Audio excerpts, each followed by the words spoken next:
to bring perseverance to certain islands on the coast of New Zealand or elsewhere for the purpose of procuring oil, sealskins, or other animals or substances, the produce of the seas or islands.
Listen.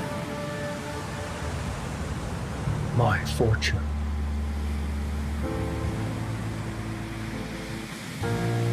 What do we have, Captain? We have land, Mr. Murray.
Hey everyone, in news for this week, While getting their PhD, Itna Pun Dumnerjanavanit risked everything to follow his passion into game development to create the now hit city builder Kingdoms Reborn. We caught up with Pun, now founder and CEO of a growing team at Earthshine Games, to discover how the incredible game with procedurally generated worlds won the hearts of players everywhere. Learn more about this story at unrealengine.com/feed. Building out just one story can feel like an impossible task, but the devs at Unreliable Narrators built two that work side by side in their upcoming title, Two Falls, Nishu Takuachina. Players will follow the journey of a French woman and an Inu hunter while different art styles, music, and gameplay experiences emerge based on the active character. The studio is also collaborating with a council of elders composed of First Nations members who guide the project and ensure respect of the Inu culture. Body Byteland Overclocked invites you on an adventure to save the cyber world of Byteland from bugs and viruses in an adorable 3D platforming world of bright and fun visuals. In this epic Mega Jam winner-turned-published game, Cornelia Nell Blazinska, art director and co-founder at Purple Ray Studio, focuses on creating immersive and believable stylized worlds. Explore how Blazinska brings more than just a bite-sized artistic touch to development. Virtual production is an ever-evolving space, and it can be difficult to keep up with best practices. Using Studio Insights, our teams created a virtual production visualization guide that collected the top methods and distilled them into production-proven tips. In the Live from LA Lab session, we covered the basics so you can start experimenting with virtual production right away. All you need is an iOS device, Unreal Engine, and PC to get the job done. Watch the session now on our Unreal Engine YouTube channel. We've narrowed down this month's top tutorials if you're looking for recommendations. Want to create your own hair for metahumans? Blaze Dragon's beginner-friendly series will take you step by step through the process for Unreal Editor for Fortnite and Unreal Engine development. Get started on new do's in no time. In a twist from Margrave Unreal, check out their new tutorial all about spirals, showing different methods to achieve this effect in Niagara. From magic to wind gusts and more, this tutorial should help you get started with all of your coiling needs.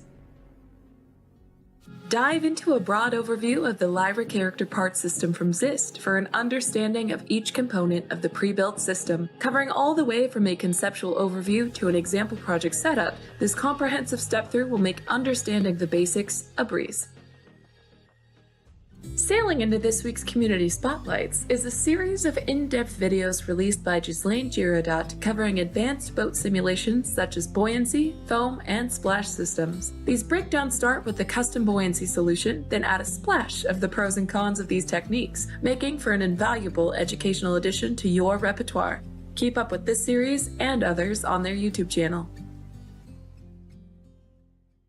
This epic clip from filmmaker and VFX artist Josiah X gives a glimpse into the process of filming and building an insanely cinematic view of this hammer-wielding figure from their own yard. The before and after showcases incredible talent and technique for compositing and camera work using UE5. If you're impressed by this, see even more of their work on their website.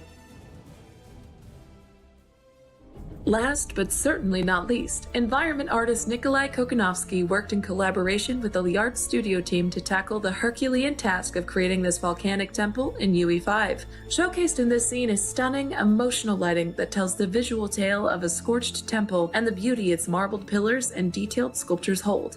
Let them know what you think of their hard work on their ArtStation.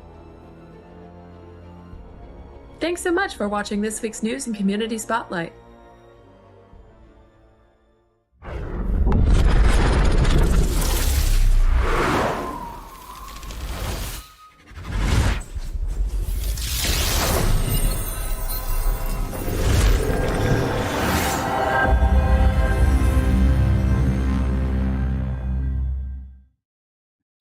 Hello everyone, and welcome back to Inside Unreal, a weekly show where we learn, explore, and celebrate everything Unreal. I am your host, Tina, and today with me I have some incredible sound designers who worked on the recent Electric Dreams demo that we're going to be diving into in so much depth today. I'm very excited to learn everything that you have brought to us. But before we do that, we'll go through, have everyone tell us a little bit about yourselves, introduce yourselves. So to start us off, Noah, would you like to tell us a little bit about yourself? Hi there. My name is Noah Landis. I am an audio production supervisor for Epic Games. I work with Paul in what we call special projects. And special projects at Epic, to simplify it, tends to be everything that's not Fortnite. So I got brought on some time ago for the Matrix Awakens project and the Lyra shooter game, and I spent a lot of time on these new UEFN experiences. But recently we got to work on this beautiful tech demo that Epic made for GDC. That's awesome. Electric Very Dreams. excited. Electric. The most electric of dreams. Excited to have you on today. Thank you so much for being here. Then next we have Michael. Would you like to tell us a little bit about yourself as well? Hi, yeah, thank you for having me. My name is Michael Leaning. I work with Sweet Justice Sound. I'm a senior sound designer there. I've been working in games for 14 years, and I was brought on to Electric Dreams to primarily shape the ambience of this experience, which is what I'll be talking about today. Awesome. Very excited to have you on here as well. I know some of the things that y'all have worked on are some things that probably people in chat will recognize later on as well. Then next up we have Paul. Would you like to tell us a little bit about yourself? Hey, all. I've been with Epic for about 1 year, and I work with Noah here in Larkspur in Marin County at Special Projects. And before that, I was at Meta doing VR for about 5 years, and then before that, I was at EA and Visceral Games for about 12 years. And that's about it. Awesome. That's about it, no big deal. Just casual 12 years and more in the industry. Next we have Dan, of course. Would you like to tell us a little bit about yourself? No, we can't hear you. He's about to be trolling us. You're the audio guy, Dan. I think my audio There device we is go. giving up the. You're There you go. back. Yeah, my audio device is dying here. Could be dying on the stream. This could be its last.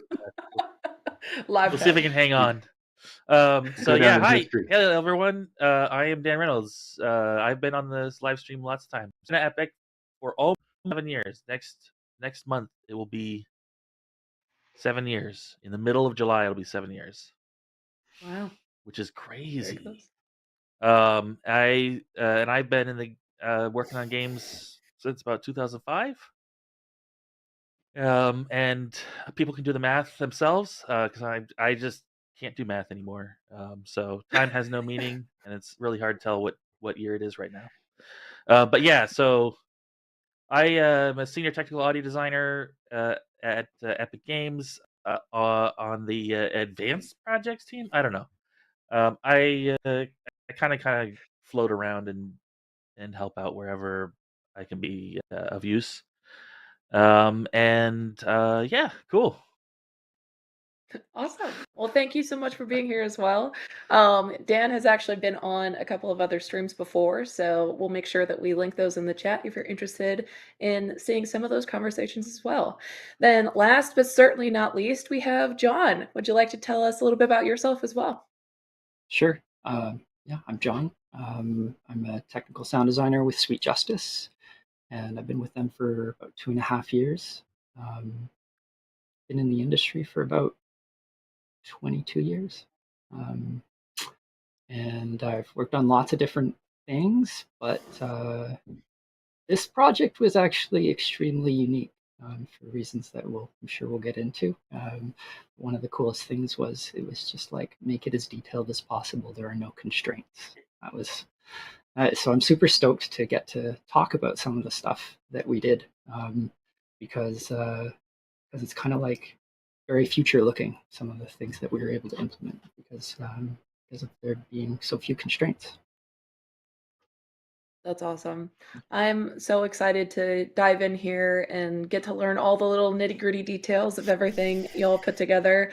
I think someone in chat needs to do some math and add together how many years of experience we have on this panel because it sounded pretty big in total. So, with that, Paul, do you want to kick us off by telling us a little bit about the demo and what we're going to be learning about today? Yep, sure. So first, just a brief history of how this level or environment came together. It was originally created by the Quixel team, and Quixel does 3D scan libraries, so super high resolution environments. And ultimately, this is a UE 5.2 showcase, so it's demonstrating nanite and lumen on foliage. It's demonstrating substrate, the new layered modular material system, and then also PCG, which handles procedural content generation. And in terms of themes, early days, this whole environment actually started as a potential character-based franchise tie-in, and there were a couple ideas on the table. Um, and so there was a lot of exploration of like character movement and parkour and like traversing through the jungle. And they decided to move in a different direction. And the for us, the humorous part is like late last year. There were definitely questions about whether this was going to be shown at GDC, and they said no, no, no, absolutely not. And we got back from Christmas break, and surprise, we're showing at GDC. So not a whole lot of time to get up and running, and then like, oh, and by the way, there'll be a vehicle driving through the jungle. Oh, okay, that's interesting. Um, and what kind of vehicle is it? Oh, it's an electric vehicle. It's a Rivian. So lots of last minute surprises. But so what's really unique to this, and John kind of already pointed this out, is that compared to a game, it's very delicate and sparse sound. There's not a lot of elements happening at any one point, and therefore everything's more exposed, and there's more focus on all the minutia. And it's like looking under a microscope. So for all the detail, there's no cheating. Everything needs to count and needs to be accurate. And as you'll hear in the videos, the primary focus is the sounds that the Rivian makes and the jungle itself. It's really just the singular car and the jungle. And there is some music that kind of like leads us into the experience and takes us out. But it's certainly not wall to wall music. And the Rivian itself, it's electric, so it doesn't make a lot of inherent sound. Experiencing them in real life, it's eerily quiet. And so what you're really left with is the heroes are the tire interactions and the suspension hits. Those are really your two elements that you're playing around with. And we had certain circumstances that were just going to be too dead quiet, and we had to add extra sound. So like when the camera shifts to the car interior, it was just dead quiet because the windows were rolled up and you can't hear the jungle and blah blah blah. And so we're like, okay, we're going to need like a music radio system just to like add a little bit of fake noise to the situation. And then lastly, we have a very believable and non-repeating procedural jungle ambience, and it's very much tailored to each unique part of the jungle, and taking into effect whether how much tree canopy or how wide open you are, and all sorts of detail that Michael will talk about. And I guess the other thing to point out is that everything in the jungle is essentially bespoke content. All the sound design, everything is essentially recorded and not used in commercial sound libraries. So a lot of source recording was done in a very short period of time. And it still kind of blows my mind that we were able to get all the source recording and get everything up and running in the engine and off its starting blocks. It was roughly 2.5 months. So I'm still amazed at the velocity of this project in general.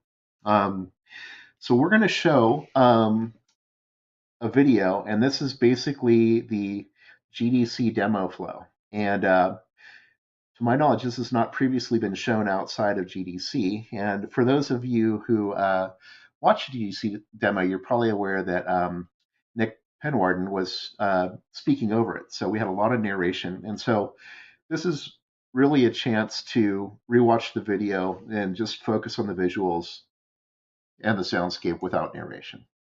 So I think we're ready to cue that up if it's available.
A quick bit of explanation here. This section is showing off the substrate, the material system.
And then this end section of the demo is primarily to show off the procedurally generated terrain.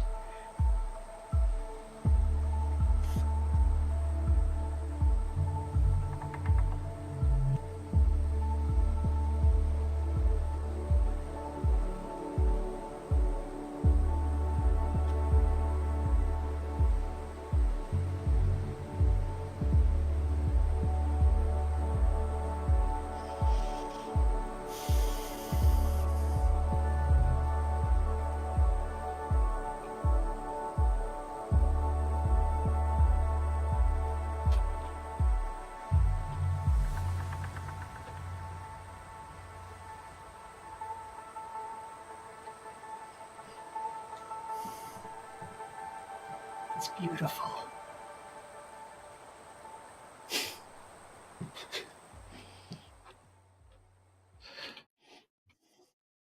Oh my gosh. Oh, I think you might That's be muted, Paul. There oh you go. yeah, yeah. So that end section actually does go on for another minute or so, but I think got the point across there. So that's it. Definitely. Yeah. I feel like this is also a good time to let everyone in chat know that if you're not wearing headphones, I feel like you should because that was a magical experience with headphones on. So,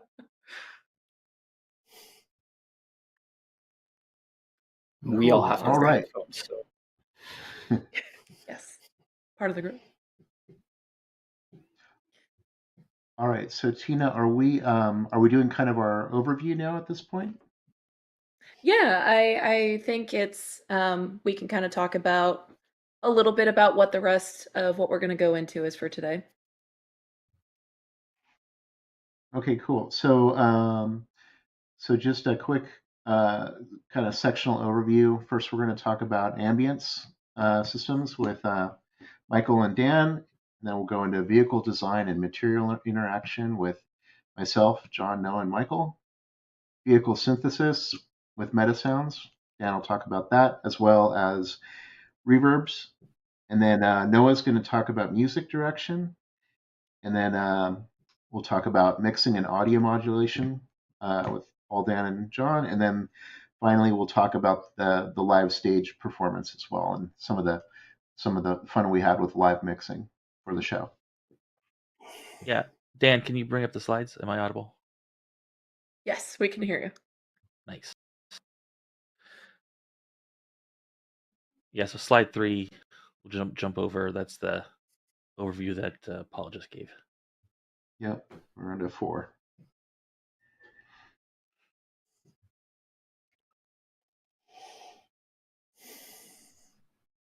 Cool. So Michael, do you want to talk about some of the high level Sure. initial Absolutely. Yeah. thinking behind the ambient sound? Yep. Absolutely. So, firstly, welcome to the Red Room. So I feel it's kind of Sweet Justice colors going on here, and that wasn't intentional. So yeah, Sweet Justice and Epic have had a really long-standing relationship, and which is great. And I've worked on a lot of Epic projects, and really, I came on to work with Paul and Dan quite closely to work on the content creation for the ambience. So I think, first of all, a few shout outs to Gustav Rathman, my colleague at Sweet Justice, who helped to implement all of my audio assets and create the ambience flow as we move through the environment. And a big thank you to Chris, Joe, and Brian at Sweet Justice as well for providing me with some recordings, some Central American jungle, some insects and fauna of all kinds, which really helped shape that kind of bespoke experience that we created. I wouldn't have been able to do any of this without those assets. So thank you to them. So really, just to start off with, most of these projects, they start with a conversation. So we had a few meetings really trying to ascertain kind of exactly what the experience was, what we wanted to achieve, what tools we had available in Unreal. And the whole concept was it was stunning, it was photorealistic, it was beautiful. So it was really important that we kind of met that quality and fidelity bar with the audio. So I'm going to queue up some audio in a sec, but one of the first things I did, and I do this on a lot of projects, is create some sketches in my DAW, which is Pro Tools for me, and really trying to narrow down what kind of sound it is that we're after. So if we could play the first sketch, and just to preface this is very early footage. This doesn't look anything like the final product, but this is the kind of thing the audio would work to when we're first starting out on a project.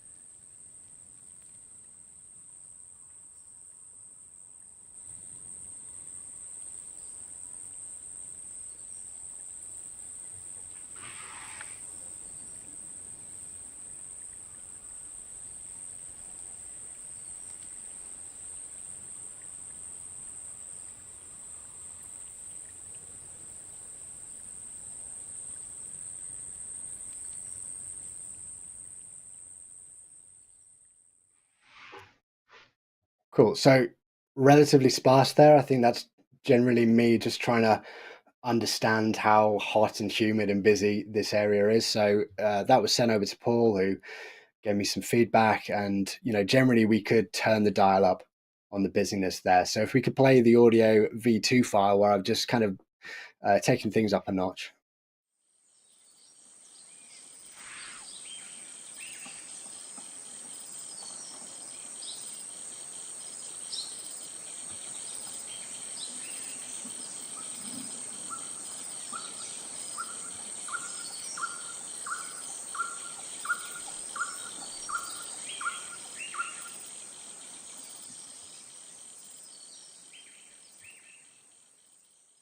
So you can hear there's there's a little bit more going on. This again, we're quite early days, but more kind of interest, more storytelling. You can hear more stuff in the middle and far distance as well. Some of those tree creaks and breaks and snaps. So those were the kind of small details that I wanted to put in. And really, this was kind of me just getting to a point where I know how I want to break things out and what I want to make kind of the looping quads or what I want to make as one shots.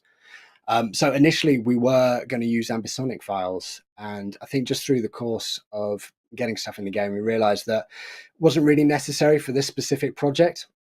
So we ended up using looping quad files, and we leaned much more heavily into the Soundscape system, which Dan will go into the technicalities of, and I will talk just about how I created assets for that system.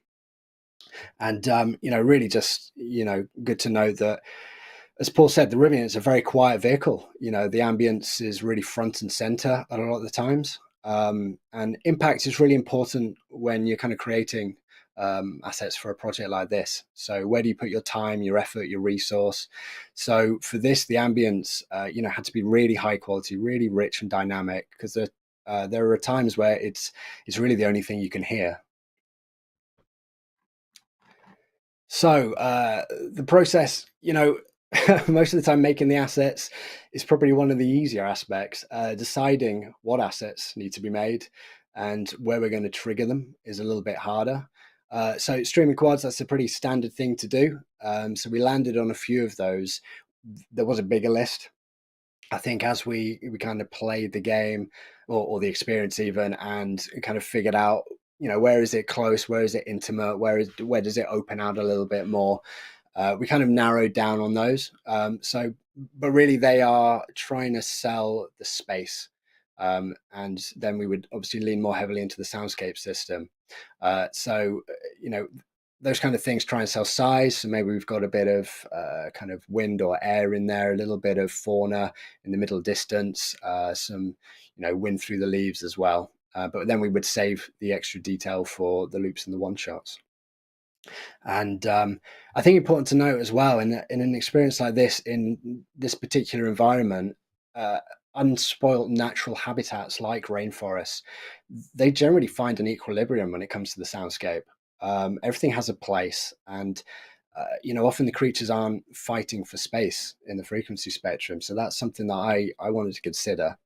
And I just want to acknowledge a field recordist I know called George Vlad, who has some, he's a fantastic field recordist and jets off to all over the world to do recordings everywhere, in the desert, in the jungle, in Africa. And he has some Costa Rican jungle recordings on YouTube, which I referenced, and he had some thoughts on there as well. So I referenced those when thinking about the assets I wanted to create for this project. So I think for most of us kind of living in residential or urban city environments where we constantly hear a lot of man-made sounds and somewhat like, a jungle, it's an alien concept. So I was kind of conscious that whilst it needed to sound busy and full, it also needed to sound natural as well. So the elements shouldn't be fighting each other. It shouldn't feel like a cacophony. It should feel like everything finds a natural balance and there's enough space. If you're making your own game in Unreal, something to think about when you're designing sounds is they need to work together: timings, frequency, volume, and repetition. Okay, so regarding Soundscape, I think that's what really helped to sell the space and helped to sell the immersion. So Dan will talk about the technical aspects, but it allowed me to kind of define groups of sounds that I wanted to play back, and then they would play back procedurally around the player in different areas. So from the demo that we just saw and the actual path that we took there are areas where it's more intimate and we're hearing a lot of closer sounds. So stuff like insects and closer, brighter birds, foliage shake as well, which is, something that actually came out in the wash when we were doing the sketches, is that Paul, I think you sent me a sketch with more foliage in it, and it kind of felt a little bit wrong to hear so much close foliage, but in the context of quite a short experience, we wanted to sell that this was a really busy, jungle environment. There's a lot going on, and it kind of felt like within touching distance. So yeah, we turned that business style up. Yeah, the foliage is almost like an ASMR element. It has a kind of a strange psychological presence to it, for sure. And you didn't necessarily need to see anything either. We're not seeing birds and insects and things scurrying around, but we're telling stories through the sound with those sound files. So as we move to the more open areas, we can drop those elements out in favor of sounds that feel more in the middle to far distance. So the birds are a little bit further away. We have some distant howler monkeys in there. There's a kind of movement in the forest, wood snaps and breaks, and everything's just a little bit further away. Also, the quad files, the air and the wind, it changes a touch in tonality. And also moving the cicada hum a little bit further back. So for me, living in the UK, cicada instantly says hot and humid. I don't know what people think who live in countries where there are rainforests, but for me, that just is an instant signature of the jungle. And really, the takeaway from that is, you're really able to create quite a rich, dynamic environment, quite easily with a relatively modest sound set. I think for something like this, and obviously it depends on your projects as well, you do need quite a wide palette of sounds. So that's something that we thought about. We've got a lot of birds and insects and frogs. We've got fauna and foliage of all kinds. And one of my favorite touches is actually a fly buzzing past you. So we have a few of those as well. And I think, again, just feels instantly hot and close and busy. And as we moved into the open areas, you kind of started to lose those kinds of things, and you would hear less of the intimate sounds and more of the distant sound. I did have some of the one shots. Actually, it might be a good time to just play a few of those. So a few birds and insects, and we had some puddle loops as well with flies around. So if we could cue those up, Dan.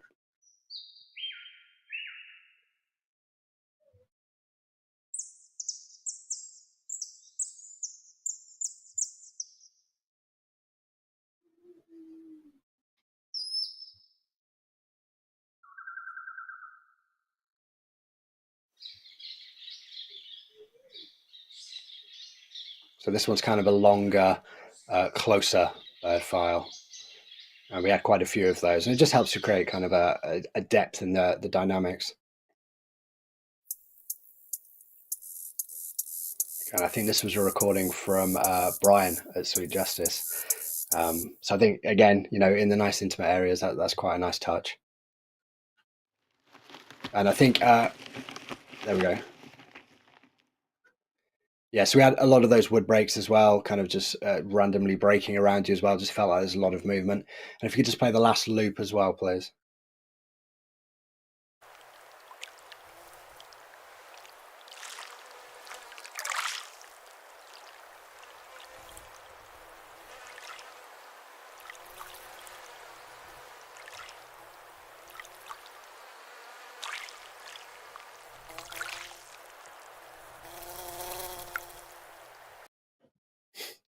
There we go.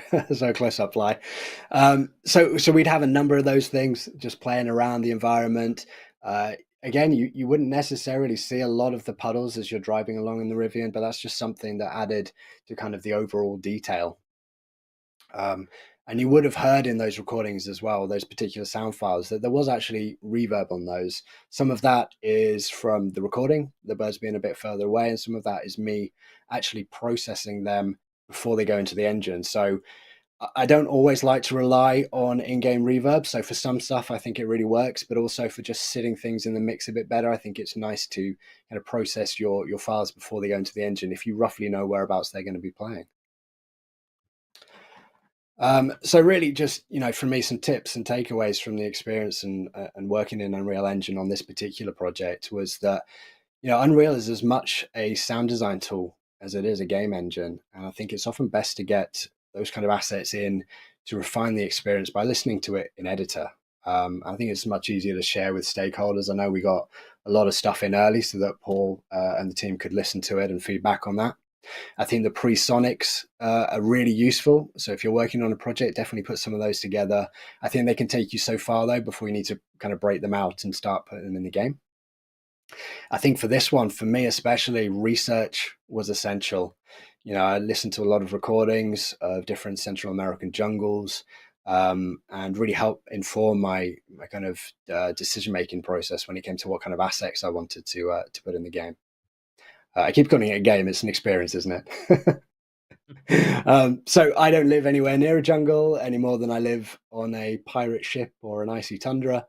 But as a sound designer, it's often, my job to kind of create the sounds for this. So I think, definitely do a bit of solid research. If there are any bird experts out there, I can only apologize if 2 or more birds are not supposed to be in the same space at the same time.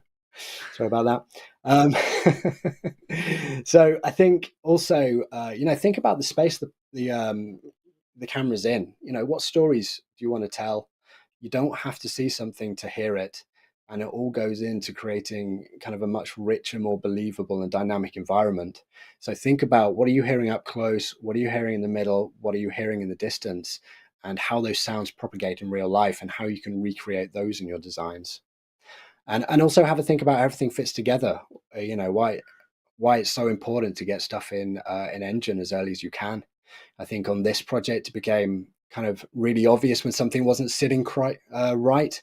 I know, and I joked with Gustav about this earlier, about demon howler monkeys went in accidentally incredibly loud, and kind of scared a few folks when they were testing the game. So, that was really easy to fix. And so we were able to, I was able to worldize them a bit better, bring them down in the mix, reduce their repetition. And I think final thought for me would be to definitely start simple, whether it's a sketch or a simple early implementation of your idea. Unreal Engine has, so much power to realize your designs. So build it up in layers, get feedback and evaluate it regularly, and add the complexity as you need, really. So yeah, that's me. That was great. I think we're done. Yes. I want Yes. that. Call it. I want that job where you get to fly around the world and record, I know. South American rainforest. Yeah, it's a pretty awesome job. I would like to do that too. I'm not sure. I'm so comfortable at my desk these days, though. I'm not sure how I would fare.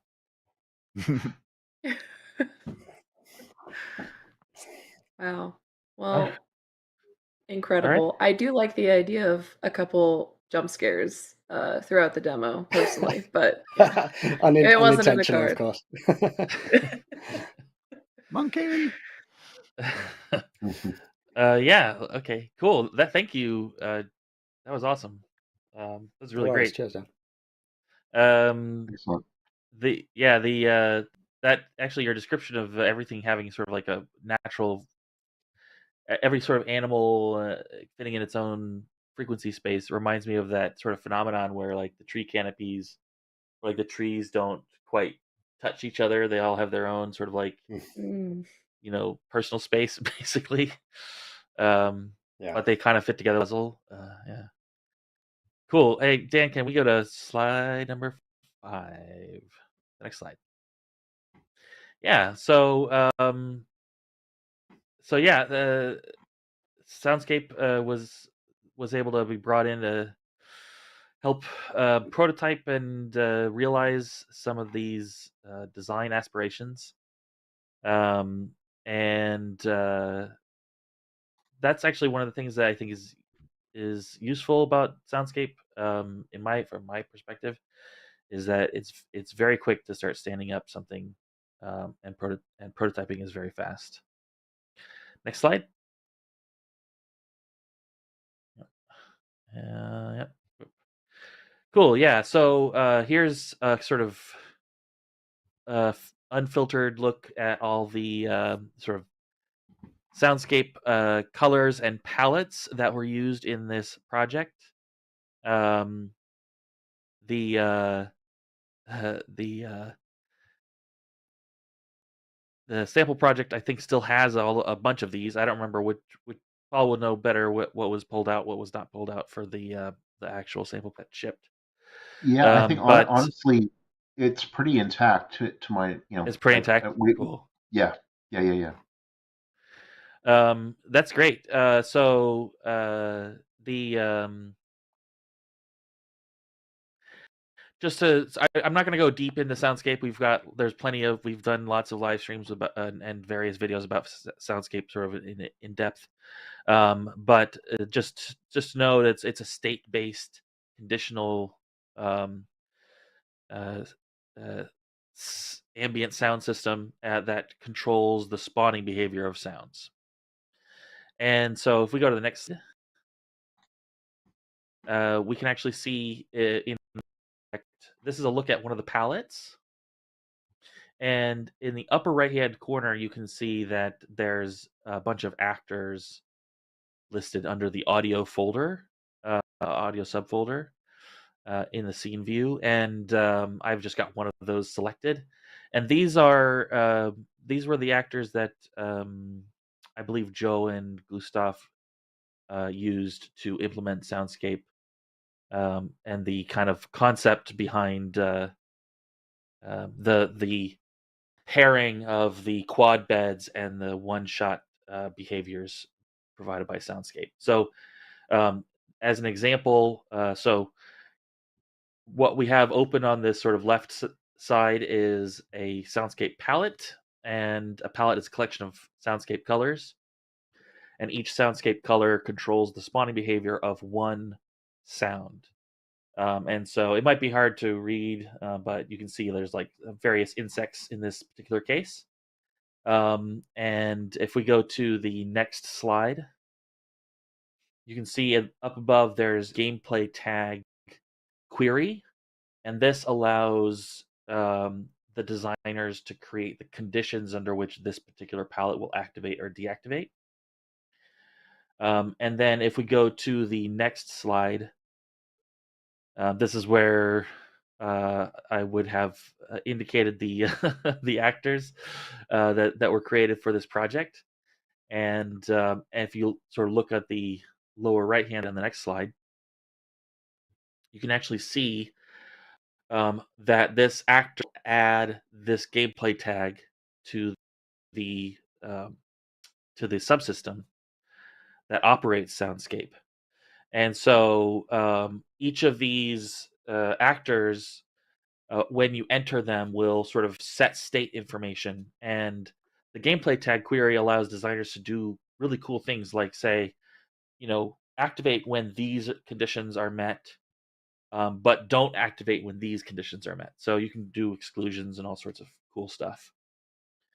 And then if we go to the next slide, you can actually see there's the quad bed that was implemented. So when the camera comes within 100 units, you can see the threshold there. Camera comes within 100 units, that quad bed activates for that actor, and it just helps create like a base foundation for the environment. So if you go to the next slide, Gustav did something really clever, and that is he used Metasounds to rotate the quad bed so that the quad bed, the various channels of the quad bed actually fix themselves to the world. So as the camera rotates, the quad bed actually rotates in the opposite direction. And so what that does is it anchors the ambience inside the world and gives it all the more realistic feel as you rotate the camera around the space. If we go to the next slide, you can actually see how that was done. So here's the blueprint that's inside of those actors that I mentioned before.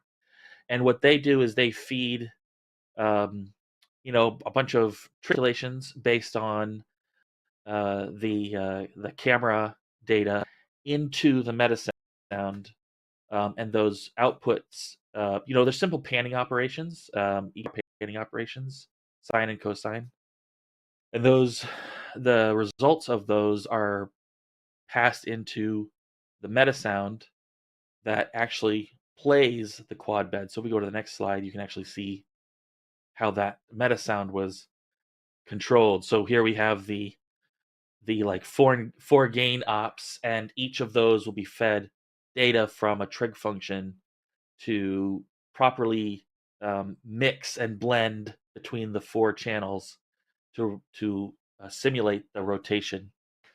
So that was super clever, and a really great way to create that sense of fixture that the ambience is really part of the world, and not just this sort of like floating thing that we play in our surround speakers.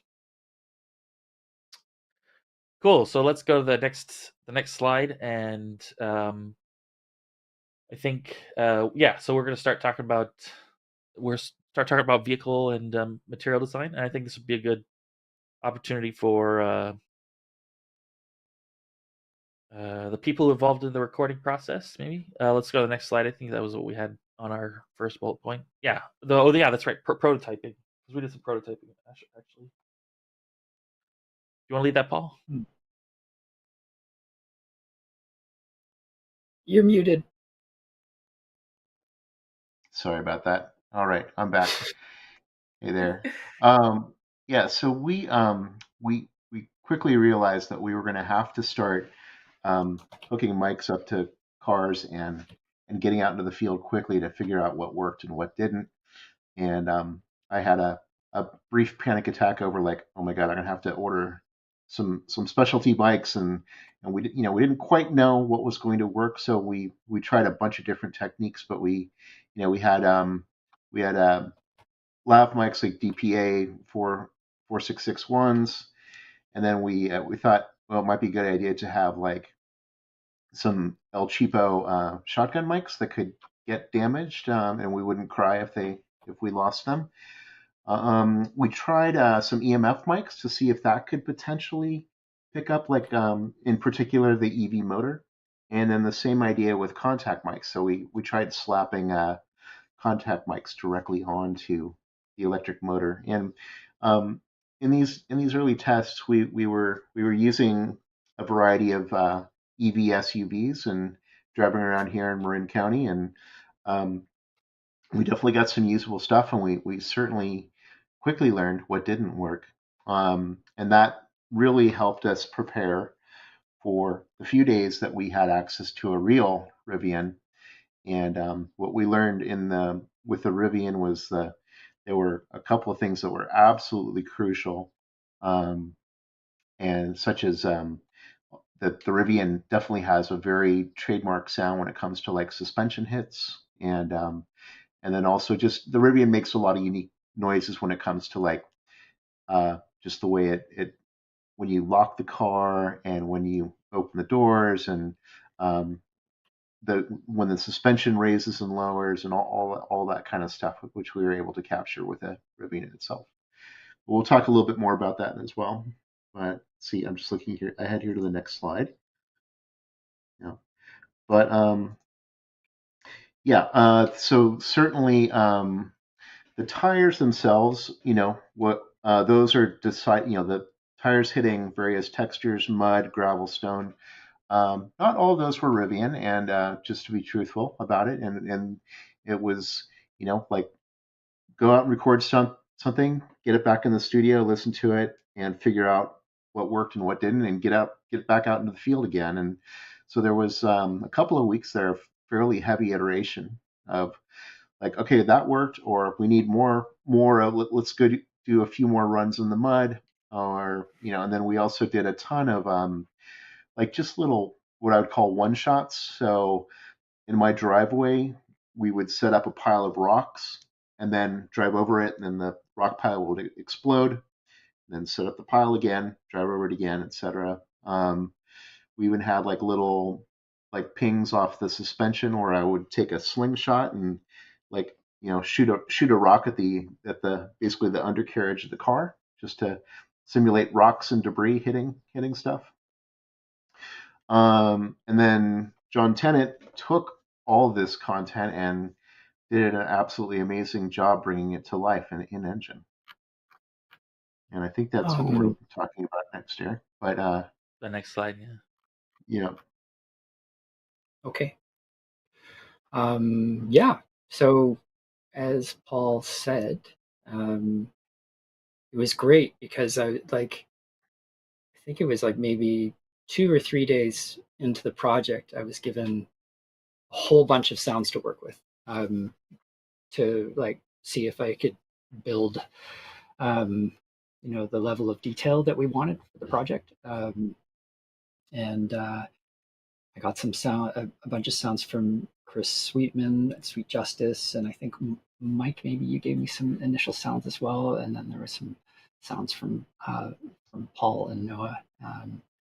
It felt like a lot of people gave me a lot of sounds really fast, and so what I've got to kind of show how the whole thing progressed is I've got a series of captures that I'm gonna go through as I talk about the different systems, and so the one of the second video I'm going to play is actually like the seventh day on the project, my seventh day on the project, and where we got to at that point. But the first video is the first thing that I wanted to do was create a sound effects gym to work with, because it was very clear that my to try to do the kind of iteration we needed it was called, the project sort of code name was called Opal, the Opal jungle level, was going to break my CPU and my GPU, and so I wanted to create a sound effects gem to work with that we could. That's just sort of a smaller representation of the bigger level that would let us iterate on some ideas. So I've got a fly through of that of the sound effects gem. If Dan, if you could play that first video now.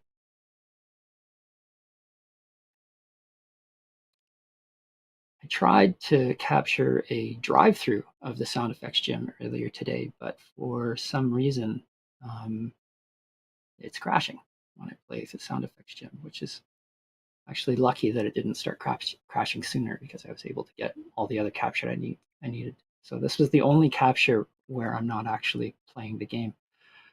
So this section here is like all the materials testing and the suspension testing and the water plane testing and foliage testing. This was made later. The sort of island that you see in the background there, that's what we first started using, and so you'll see in the videos that I'm going to show later, this section being used quite a bit. So that's let's see, check my notes here. Yeah, so we had once we had the sound effects gem, I started to assemble the like tried to think about what are we going to do for implementation, and so really I wanted to tackle like the hardest problems first, and I thought that the hardest problem initially I thought the hardest problem was going to be the material switching, like the rolling sounds per tire material switching, and so I built that up pretty quickly. If Dan, if you could show my screen share at this point, that would be great.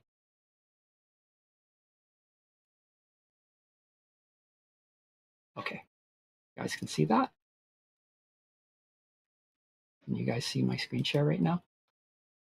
Not quite yet. One more second and we should be able to pop over there. Okay. No rush. Can I get you to hide vMix for a second?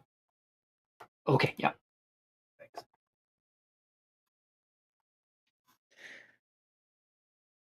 There we go. Okay, so this is a mural board that I made to show kind of the structure. This is the finished structure of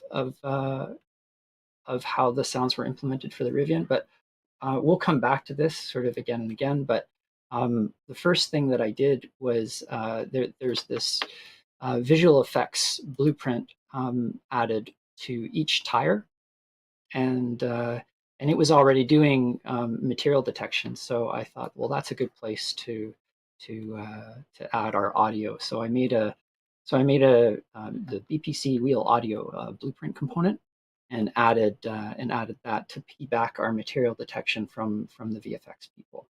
And then I started to build out the kinds of things that we would need for the tire material switching. And this is all in like the first few days of the project. And so maybe this actually now would be a good time to show the second video, Dan, if you could, please.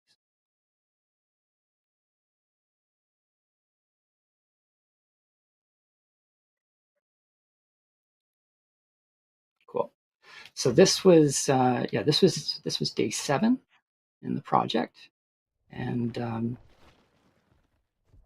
I'm not hearing sound from it, but I think that you guys might still be able to hear it.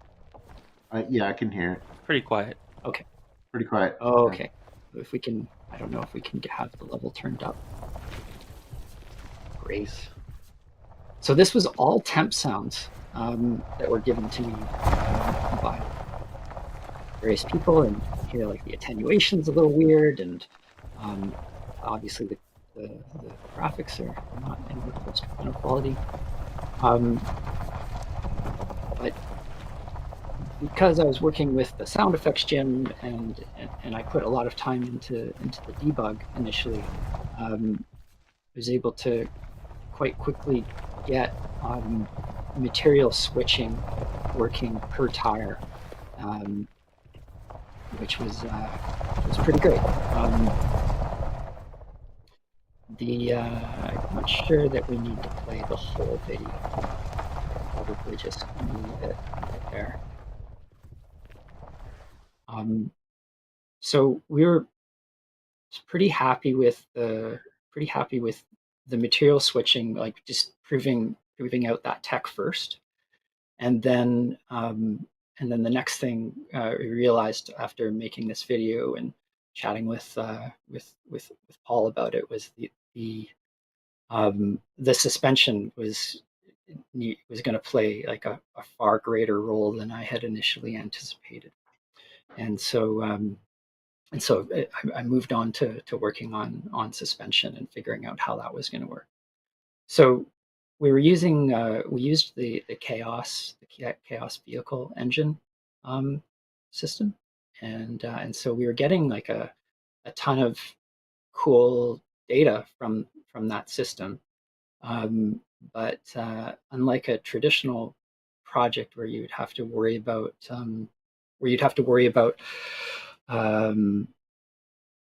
like update constraints, like millisecond constraints on the systems that I was building, I could basically just do anything that I wanted in blueprints, and I mean that's what you would do on a regular game anyways. You would probably like prototype stuff in blueprints and get it working how you wanted, and then say this is how I want it working, and then it might get moved into, if the system was costly, it might get moved into C++ at that point.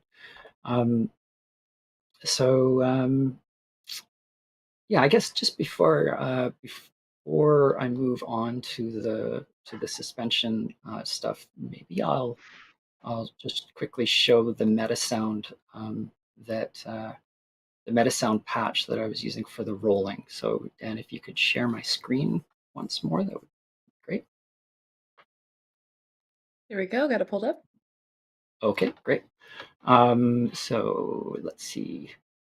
So okay, so I'm talking. I realize I'm going to talk about suspension and the rolling material switching all at the same time here. So this is my this is the wheel audio blueprint component. and you can see it all comes from all on the tick, which is kind of it's kind of opulent to do this much stuff on the tick in a blueprint, but also really, really fun, because I really like, I mean, this is kind of like technical sound design nirvana, to be able to mess with this much math and stuff and not have optimization programmers come and chase me down. So it's true.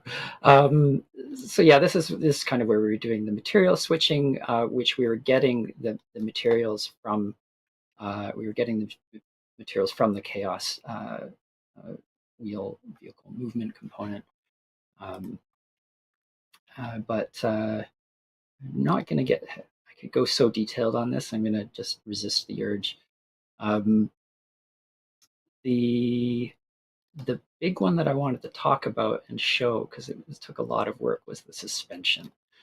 So figuring out the suspension took a lot of time and a lot of iteration, and so maybe it's, so you can see where I'm using like a bunch of different variables and stuff, and like this blueprint itself is mainly calculating suspension and calculating material switching, or like the material one-shots being spit out by the suspension. So if I go back to this mural board again, you can see here some fun facts about this this blueprint component. It's at 48 variables, which is kind of a lot for a single blueprint component, and that's kind of some of the things that it did. So it had this blueprint component running once per wheel, and it was driving these Metasounds here. So if I go back here,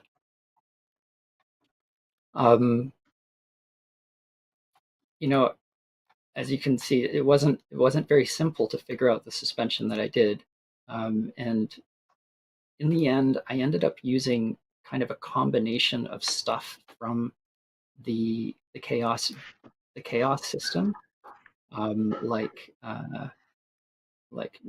spring force, that was important, and but then I also, there was somewhere else where there's like suspension length that I was using, and a length delta, and eventually I realized that the suspension length, the way that the way that changed from the chaos vehicle component was giving me suspension triggers, which although maybe physically correct, like as far as physics is concerned, wasn't satisfying from an audio design standpoint. And so I instead started, I calculated my own, I called it Delta Z. That's Delta Z for you folks south of the border, which is basically just taking the height of the wheel and from the previous frame, and saying like how far it's traveled in the Z plane, and that ended up being kind of unlocking a lot of really nice triggers for us for suspension. So Dan, if you could play the next video, which is the day 11. So I guess this is like about 1 week later after that last Rolling Sounds video that I just showed you.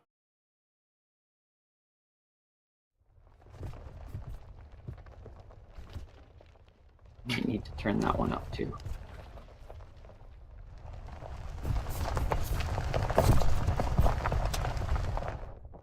And if I'm not mistaken, Paul, these suspension sounds are from your car. That's exactly right. Yeah, this is early days. Yeah. So we didn't have any review and recordings yet. But without using those like early recordings, we never, like, I don't think we would have been able to ship what we did on time. we needed those temp recordings to get this done. So another big help was the per wheel debug information, and I'll talk a little bit about that in a second. But I can see I'm using I'm changing the color based on whether or not the wheel is, or I think it's the spring is being compressed or released, and that was helpful for me to know whether or not I was playing a compression sound or a release sound. That's great. Dan, would you mind going back to the screen share now, please?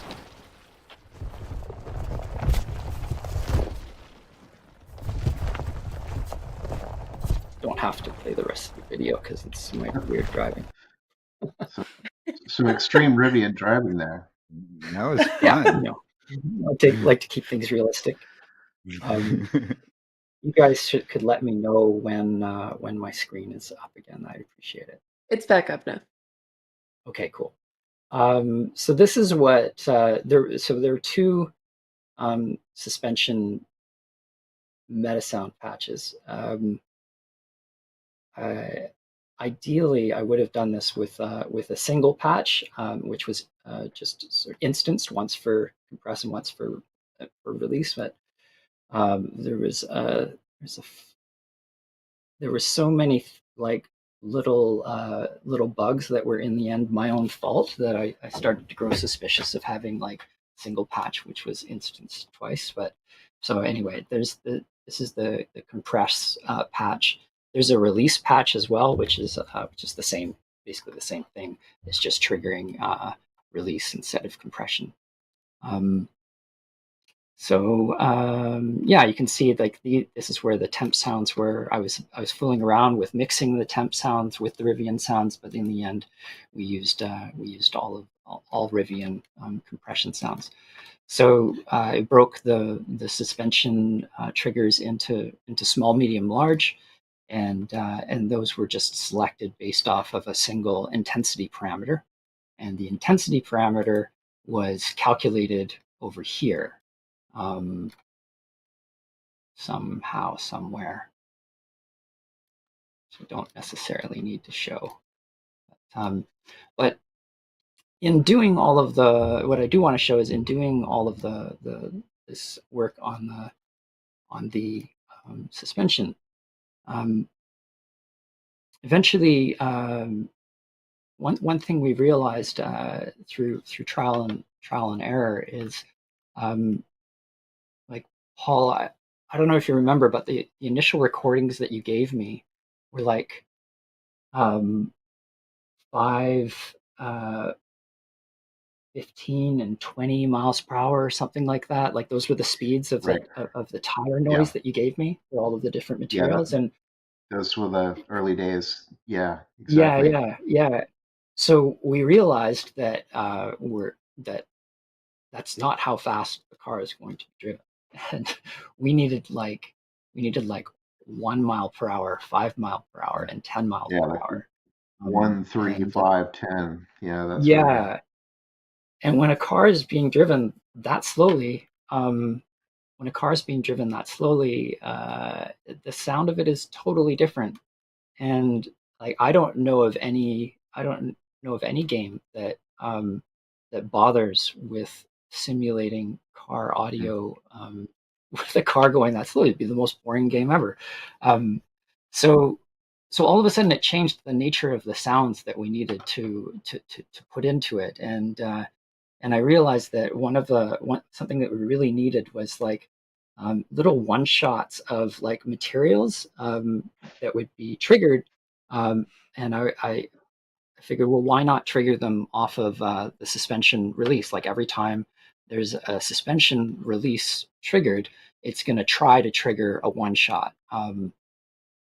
And so this is, you can see here, there's like a chance that it might trigger, but also it's set up with a do once so that it can only trigger, one at a time per wheel.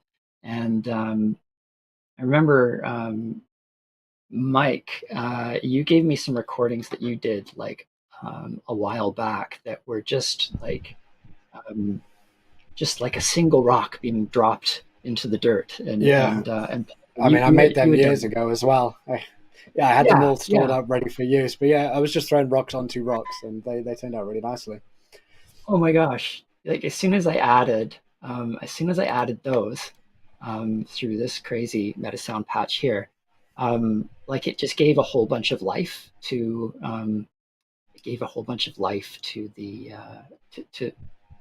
to the driving experience that wasn't there before. And so in one of the next videos that I'm gonna play, if you listen carefully, you can all of a sudden hear like for each material that we're driving over, whenever the suspension, whenever the shock kind of extends, I figure, well, that's kind of the car pushing on the ground, which would maybe cause a bit of debris to fly away and stuff. And remember, the folks at Rivian were very clear that they didn't want the Rivian to kind of spin out, because it's got like computerized traction control and all of this, and we didn't want the like "roo" kind of sounds. And some of the initial sounds that I got from Chris at Sweet Justice, where I used them for a while, but in the end, they just were too much of the tire spinning, and it was these sounds, these like little tiny sounds, that ended up being the ones that were very cool. So Dan, sorry to throw a curveball at you, but I'm gonna skip the day 18 video and go straight to 4.1. It's just called 4.1 release. If you could play that next, that would be wonderful. Wait, here we go. So this is kind of the final product. If you listen close, you can hear those one shots.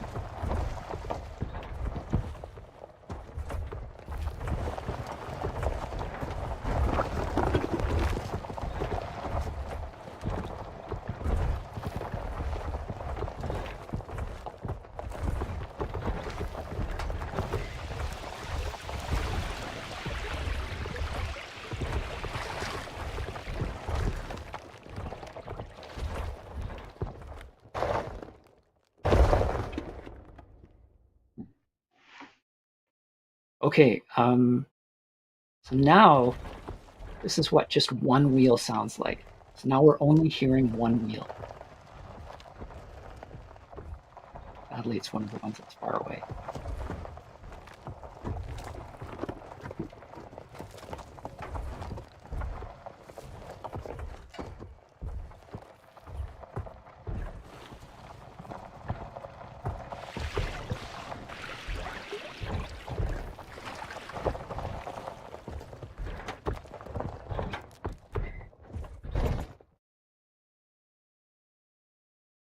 Cool.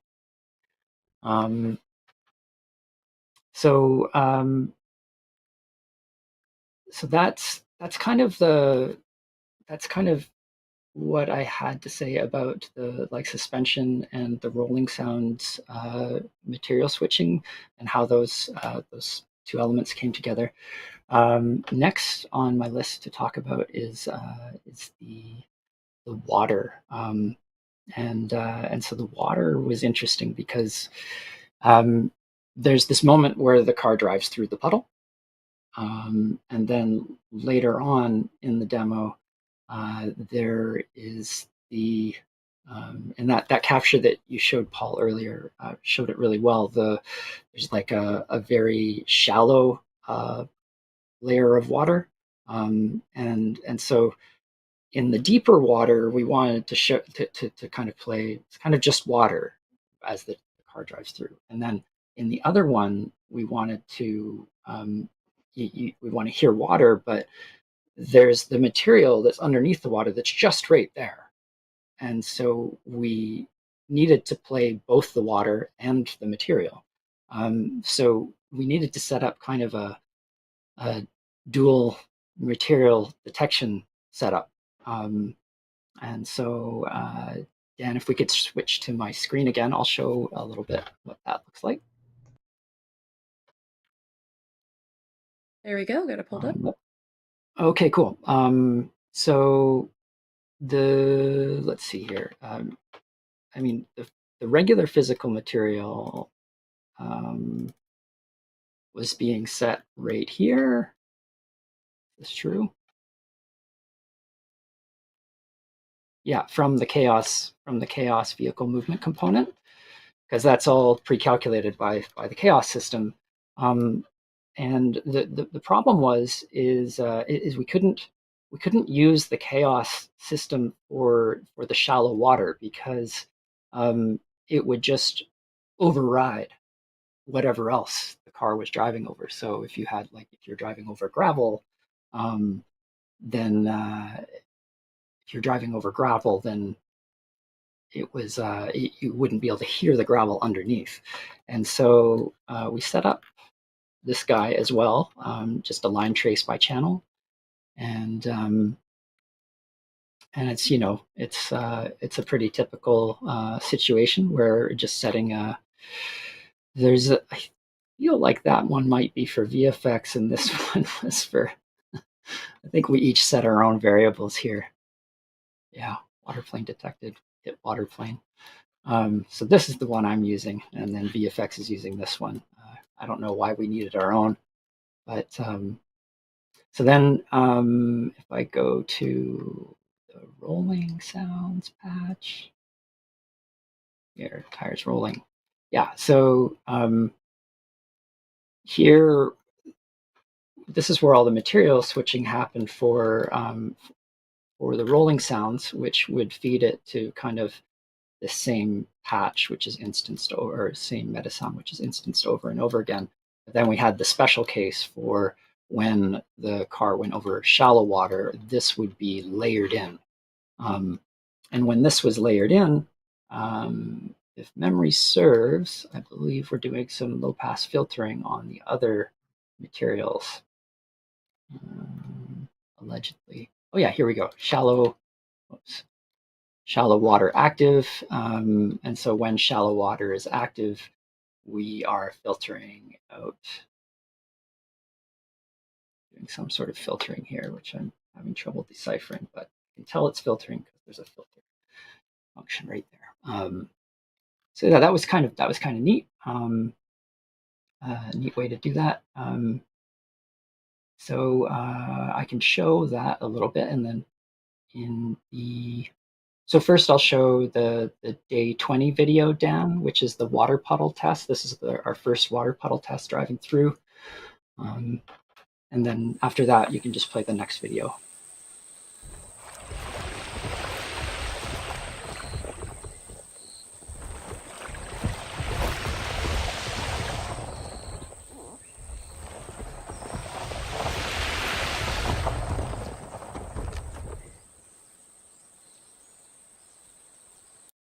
And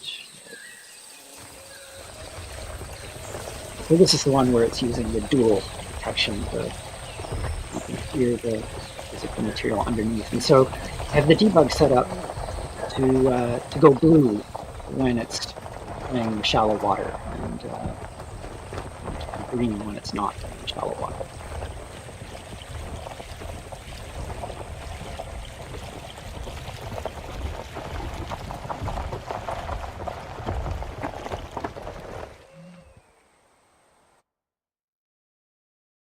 Cool.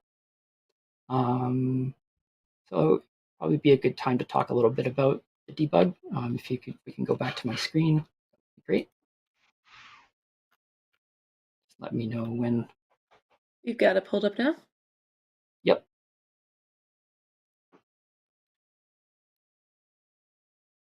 Let me know when my screen is live, please. We've got it pulled up. You're good. Oh, okay. Sorry, I misunderstood. Okay.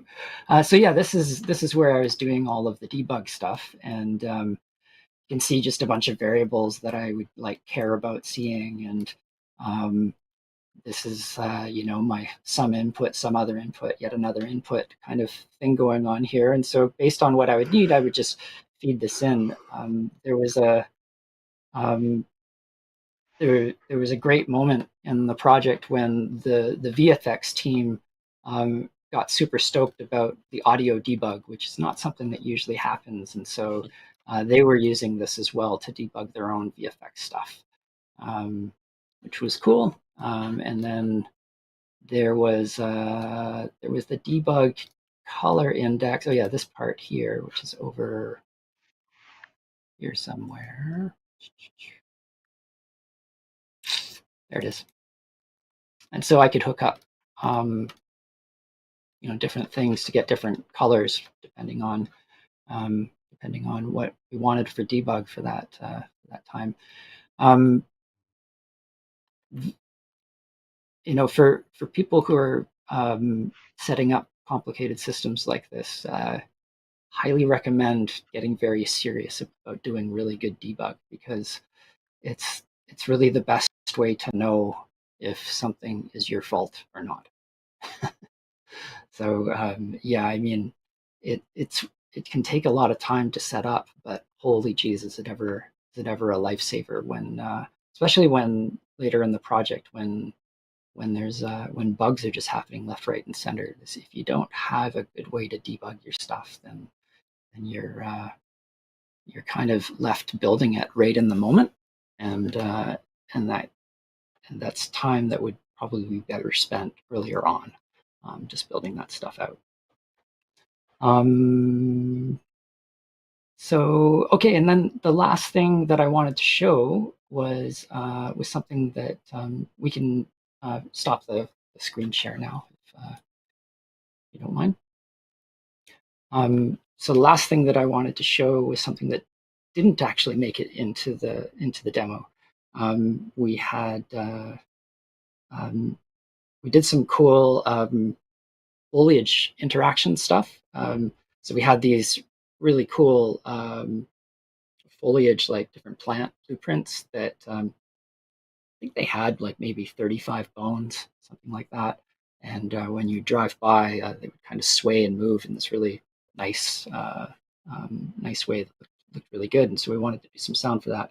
So I set up a pretty neat system that basically once the Rivian started to overlap the static mesh, because it was an overlap situation that caused it to move. Once the vehicle started to overlap the static mesh, it was measuring the average velocity of all of the bones in the plant, and then publishing that as a kind of intensity variable to know kind of what level of like plant interaction sound should be played.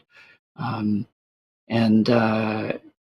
what was cool about it, I mean, initially it's a kind of an expensive thing to do on the tick, measuring the average velocity of 35 bones at once. But it was also very scalable in that we could, like one iteration, I set up that it measured the bone of it measured the average velocity of every third bone in the plant, which cut down the cost. And then I changed the tick update rate as well, which also cut down on costs. In the end, we couldn't use it because of a problem with well, it was a sort of an issue with static mesh overlaps on the whole with this particular project. But it's definitely an idea that I plan to use in the future. So that is the day 23 Rivian foliage interactions video. Please, Dan. Might need to turn this one up too.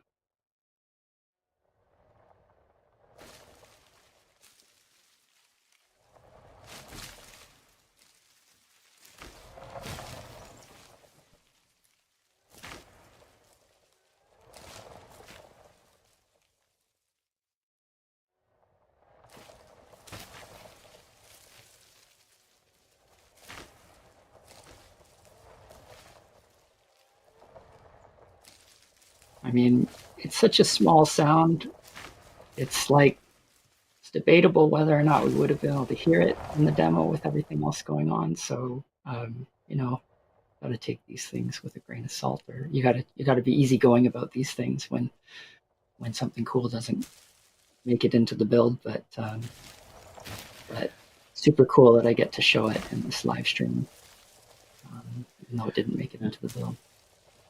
Shout out to Sheridan Willard, who recorded and sourced a lot of these plant stuff. It's really hard to get right in terms of how much of a forceful impact you're making on the plant itself. Yes. That's brilliant.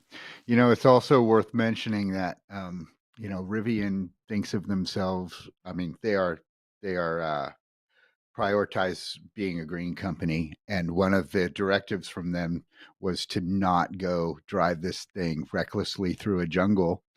Yeah. You know, stomping all over the I'm plant. pretty sure that's what happens with real Rivians too when they drive over plants, is the plant always survives. Yeah. Built-in feature. High tech.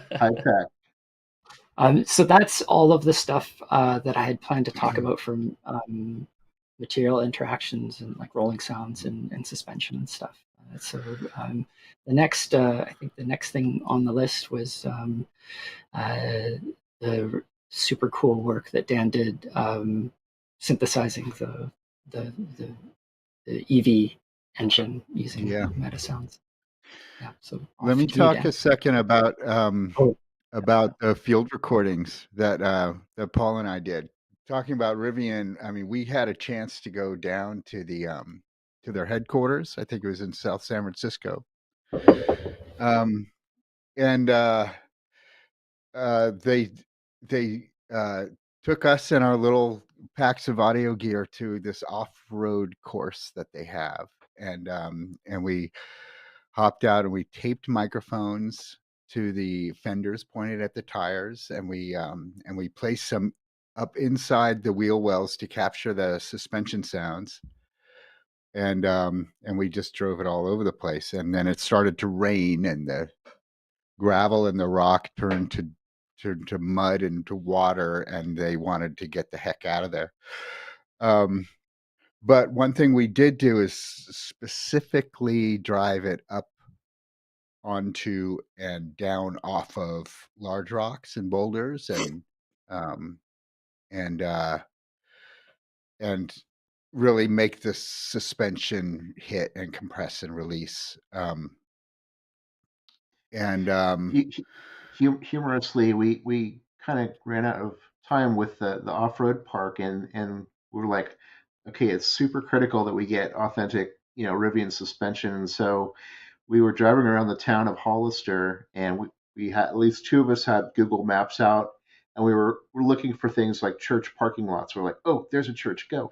And we drive over there, and so I'm sure we looked extremely ridiculous, like basically driving over the same curves over and over and over again. I'm like, what are curbs those and parking lots, and then just circling back around. And we also had to be careful because the Rivian is more than 6,000 pounds. Like, it's all batteries. And so there are certain things like, we might actually crush that curb. So let's not do that. And another thing we did, and this is kind of interesting, is that we definitely wanted to get the close-up recordings of all of the built-in Rivian sounds. The doors lock and they chirp, the mirrors retract, the whole truck bed suspension you can raise it and lower it, and that has its own natural sort of air compression sound that goes with it. Windows and turn signals, and we wouldn't know ultimately what we would use, but this was our chance, and so we just got nice, clean, close recordings of all of it. Now, what's worth mentioning is that the underside of the truck is basically one giant skid plate, meaning there's no access to anything, and we couldn't place the microphones exactly where we would have wanted to place them, like near the electric engines. And so we did we were actually able to get a pretty good sound of the electric motors by placing a microphone. There was a hatch that was built into the back of the truck bed, kind of like a cubby hole or a tool compartment. And we put a microphone in there, and we did a series of sort of acceleration and deaccelerations on a smooth surface to try to really get a good sound of that. But it's still, recording through tough plastic coated metal. And it was the best we could do given the circumstance. But this is actually where Dan Reynolds comes in and takes what we have and listens to it and analyzes it, and then does some magic in the Unreal Engine to create what the sound that we actually used in the demo. So I'll let Dan talk about that. Yeah, great. Am I audible? Just double checking my Yes. microphone. Great. Yes, All you good. are. All good. It's been cutting out all day, so I just never know. Yeah, so if we can, Dan, if we can, other Dan, if we can, yeah. Excellent. So yeah, let's go to the next slide here. And essentially, vehicle motors are a whole thing unto themselves into simulation, real-time simulation, especially when it comes to game audio. And there are a few techniques which none of them seemed really appropriate for the electric motor, the sound of an electric motor. Sound of electric motor is very different from a normal combustion engine. And all the sort of techniques that we have in our wheelhouse are built around combustion engines and how they sort of operate cyclically. And the two main methods, by the way, are where you would say record a bunch of level RPMs and then do some sort of fancy pitch shifting and blending as you traverse crossfading between various levels of RPMs to sort of simulate continuous ramping up and continuous ramping down. The alternative method is sort of I would say, current gen approach to nicer real-time rendered motors is what we consider sort of a granular approach, and that's where you might take a file like what you're seeing here on screen, where you have like a ramp up, like an acceleration recording, and maybe a recording of a deceleration, and then you would analyze that and associate various parts of that recording with an RPM number, and then the granular engine would then basically take micro samples of various parts of that file and crossfade them, so it allows you to kind of in the inverse of the previous solution take an acceleration and then create sustains. And it's okay, but it sounds they sort of their strengths are opposite of each other.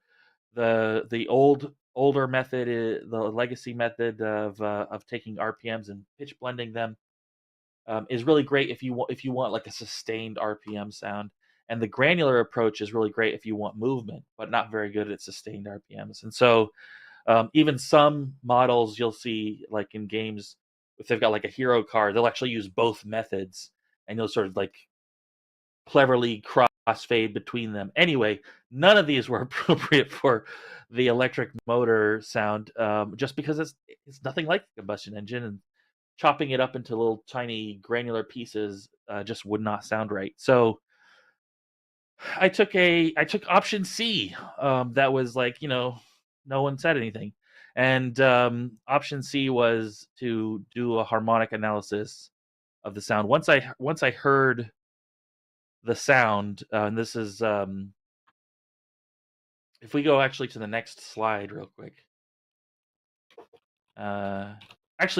Before that, Dan. Oh, well, this is fine. Can you play the live stream EV recording harmonic analysis video?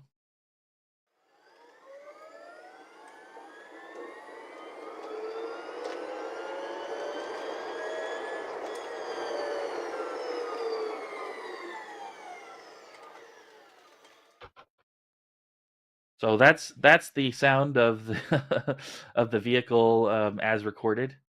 And what you'll see here is a representation of the spectra of this recording, where the x-axis represents time, the y-axis represents frequency information, and the brightness on the graph represents the sort of amplitude in that position in time and frequency.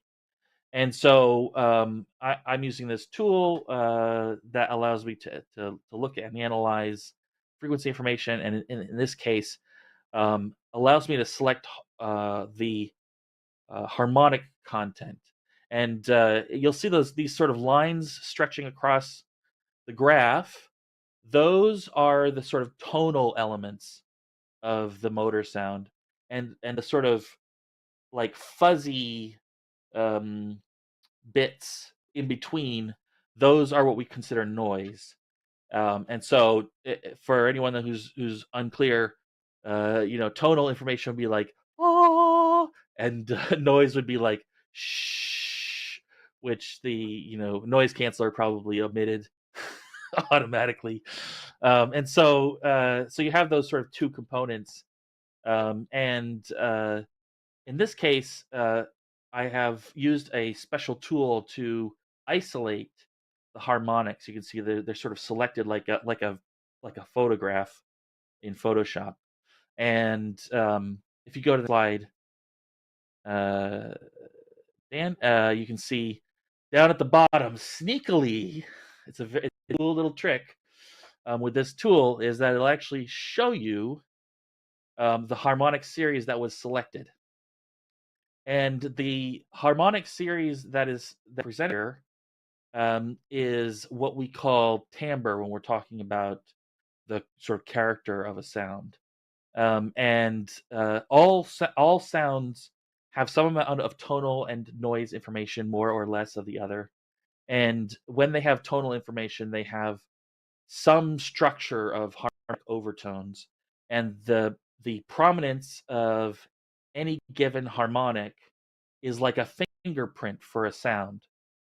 And so in sounds, like even human voices, any sound that's sort of making the same pitch, they sound different from each other because of the prominence of any given harmonic over another. So every voice and instrument and sound is unique because of these qualities. And so this tool is allowing me to analyze the harmonic content of the engine. And what I actually noted was that there were two independent harmonic series. One that there's actually a little bit more going on here in this image, you can see, but two sort of prominent ones, and one of them sort of plays throughout the entire recording. It just pitches up and down, and then another harmonics series comes in the middle, and that's actually the one that I've selected here, which is a little bit more, which is a little louder and more. I'm able to select more of its content, and that only kicks in at sort of higher load. And so I measured both of these sort of roughly. I did a little bit of earballing here, but if you can play the live stream EV Metasound simulation movie, Dan. All right. And you all For get the to hear me. electric motor simulation, the sound is actually recreated completely with synthesis. So we get some physics simulated data from the car engine, the physics car engine simulation, that is fed in into the Metasound during the play. So we get information about the engine torque and information about the throttle. And then we sort of map that into what I would consider maybe like an intensity input, and then interpolation time control. And then here I sort of interpret that information with various thresholds because I want different curves for if the input is going up, ascending, or descending. Now, the thing to keep in mind is that there's the analyzed behavior that we're trying to simulate, but there's also the expected behavior that you want from the engine as you're sort of like controlling the vehicle inside the levels. And so this is sort of a balancing act that is always the case when it comes to vehicle audio, where people have an exaggerated expectation for how vehicles sound based off of television and movie and prior sound design sort of creations, sort of setting the precedent in people's minds. And so there's certain expectations in terms of how the motor audio behaved when people were controlling it and playing through. The reality was that the vehicle, the actual motor in reality is super quiet, especially at very low velocities. And so when we recreated that, it just was like almost inaudible during the entire presentation. So we had to make sort of an exaggeration so that we could hear that satisfying electric motor sound. So like I said, it's a bit of an exaggeration. So here this part, I'm actually interpreting the input data and the interpolation time, and I'm using that to map my ascending and descending curves, and including a envelope that I use to trigger kind of like a boost when you first start ascending, to sort of give the motor a little bit of an extra oomph when you start rolling.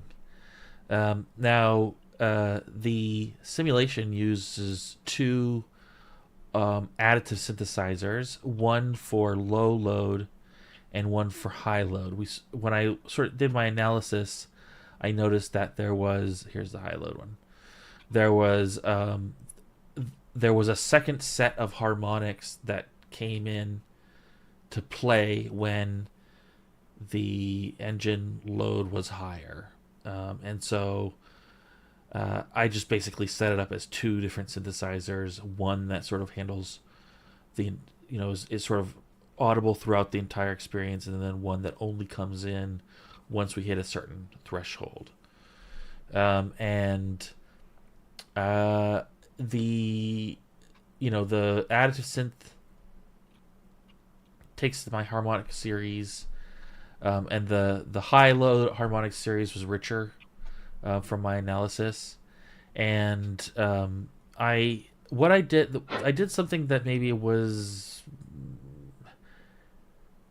probably not as useful as it could be, but I essentially randomized the phase for the sine waves that the additive synthesizers generate. So if you can remember from your synthesis class, additive synthesizer is a synthesizer where you create complex audio from the adding of simple sine waves, and instead of subtractive synthesis, which is the process where you take a harmonically rich source and you carve away pieces of it. So the additive synthesizer allows us to create pure harmonics, and sort of select which parts of the series are emphasized, give them different amplitudes and phases.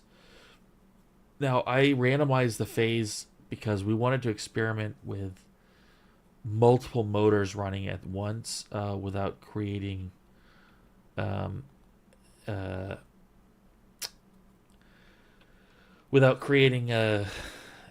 like any sort of weird phasing result by having two motors at the same time. So that was the idea behind it. It was more of an experiment. Probably since we just ended up just going with one motor anyway, it probably doesn't really make a difference to randomize the phase. So yeah, if I were to make like optimize this, I'd probably take that out now. Now we also have some complex LFO action going on to help create some noise and just basically generate fluctuations, I should say, in the engine consistency. Otherwise, it sounded very synthetic. So this helps sort of create a slightly organic feel to the engine, sort of power. And then both get passed through a high pass filter with different cutoff frequencies. And then there were two other aspects of the engine experience. One was I noticed these sort of clicks. They're very subtle. They're not really that audible from the outside, but where we had placed the mic, we were able to pick up these clicks, which I assume is sort of like, probably, I have no idea.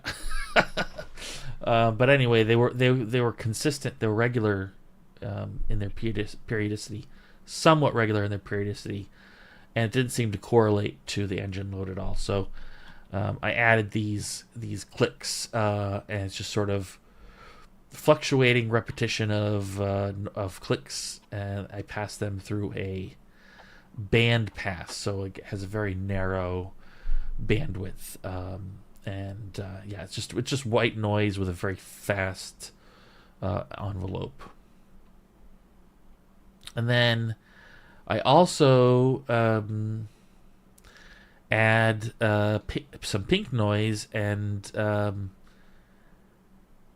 pass that through various filters as well, to sort of give the sort of fill in the space between the harmonics.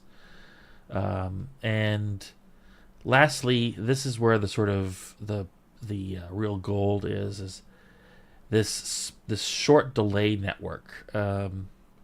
Here, and here. What these do is help to create the like sort of electric ish sound, and they help create this it make it sound like it's coming from a box, as well as help to create the sort of this sort of like electronic sound. So these are basically sort of the box delays, and then these ones, which have an LFO attached to them, are essentially creating that sort of phasey electronic sound. And then lastly, pass it through a high pass filter, and then we have some gain, because there's all this sort of reduction that we're doing with the filters and so on. So we kind of make up the gain here, and then we clamp the output for when it gets pushed. So that's the gist of how the motor was recreated, and I think it was fairly successful compared to the original.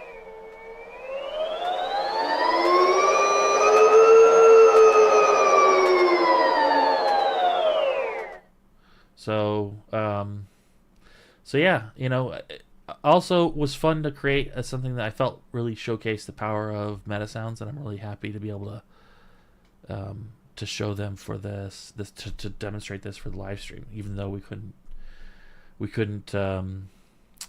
ship it with the sample project. So yep. All right, thanks.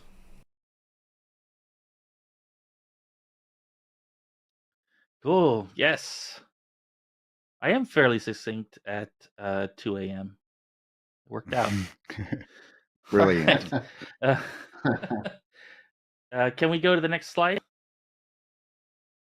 yeah, I'll be quick about this one, and that's just because, I guess I'm not going to be as quick as I thought I was going to be because there is some audio to play. But reverb design, I kept it really simple. And we weren't constrained um, on the expense of things, relatively speaking. There's a little bit of slack on these sort of special projects where you have like a really super powerful machine running them. And so I was able to essentially keep the implementation very simple, and make up the difference by using convolution reverb. So if we can go to the next slide.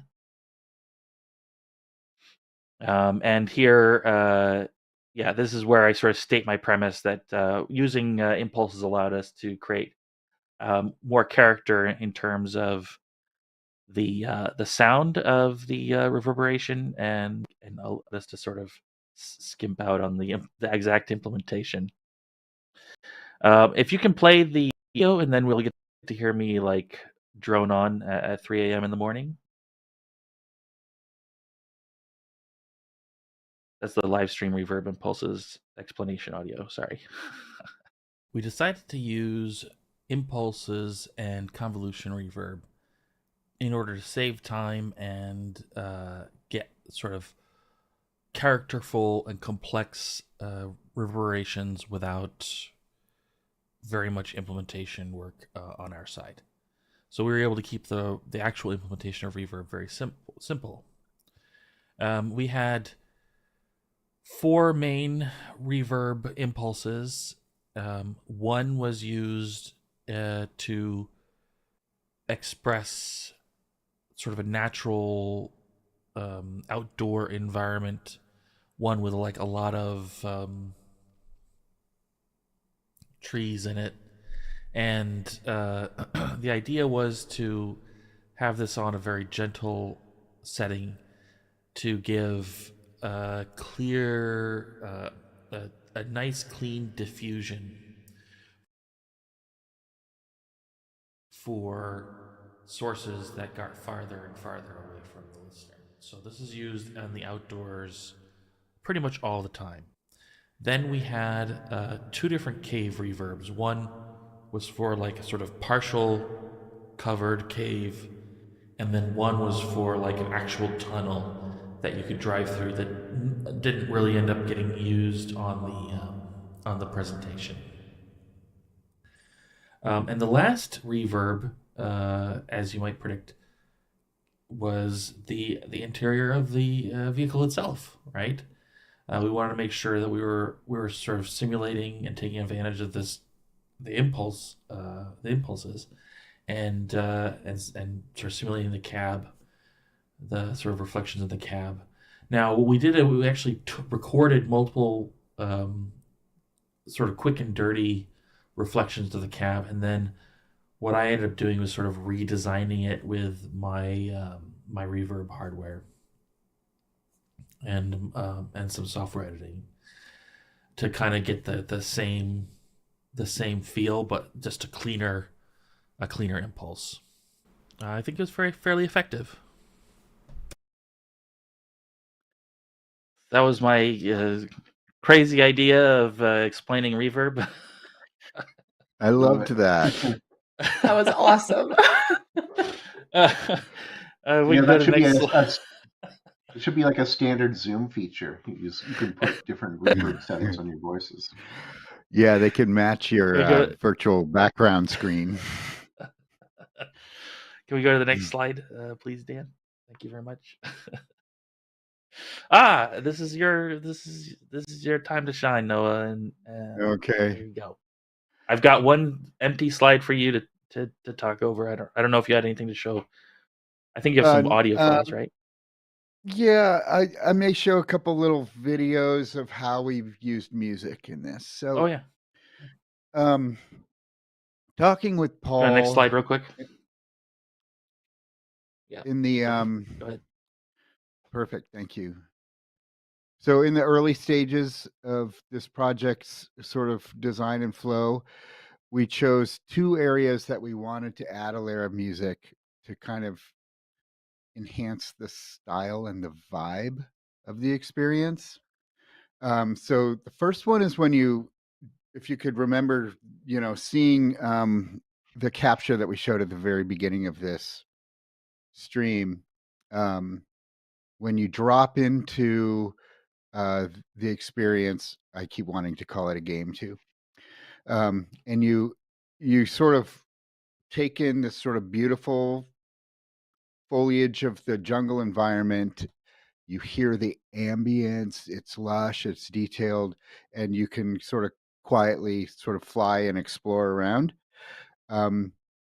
We were thinking, like, here's where the music can really kind of influence a certain feeling and elevate the experience. We had a couple of ideas when we were sort of first thinking about what type of music, and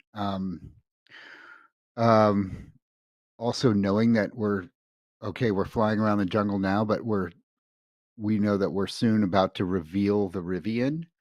And I was advocating at first for like a lo-fi type beat that would feel, I don't know, kind of young and cool, like the Rivian, right? But knowing that at GDC there would be a presenter speaking over it, it was important for the music to carry the right feeling, but to stay out of the way and not be distracting. So we sort of went down this path of looking for something more that's sort of glorious. It reinforces the beauty and the power of the jungle that you're in. And when you hear it, if you listen to it, I'll play it in a sec. You'll hear some natural percussion, a flute-like synth in there, and some cool kind of electronic shuffly stuff that's blended in that to me is sort of like a hint of something cool that's to come. So if you could play just the that first one, which is just the music file by itself, and listen for those elements.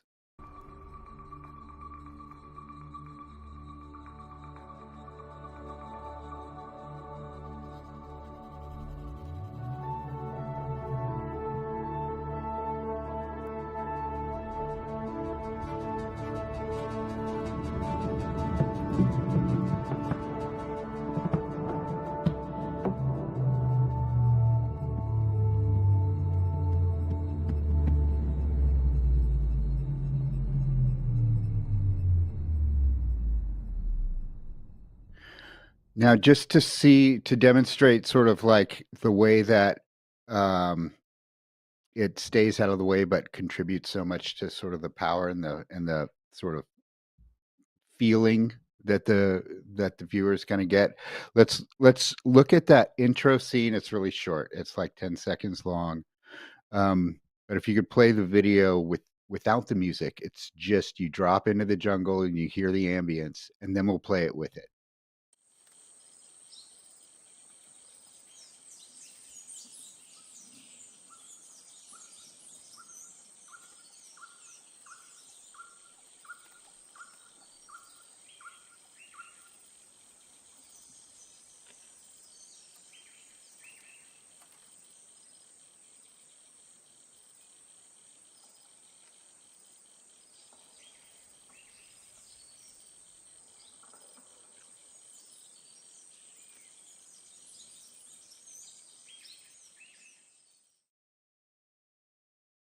And then the next one. Now, with the music, you can just see how it feels so much more, I don't know, cool and intense. Same thing with music.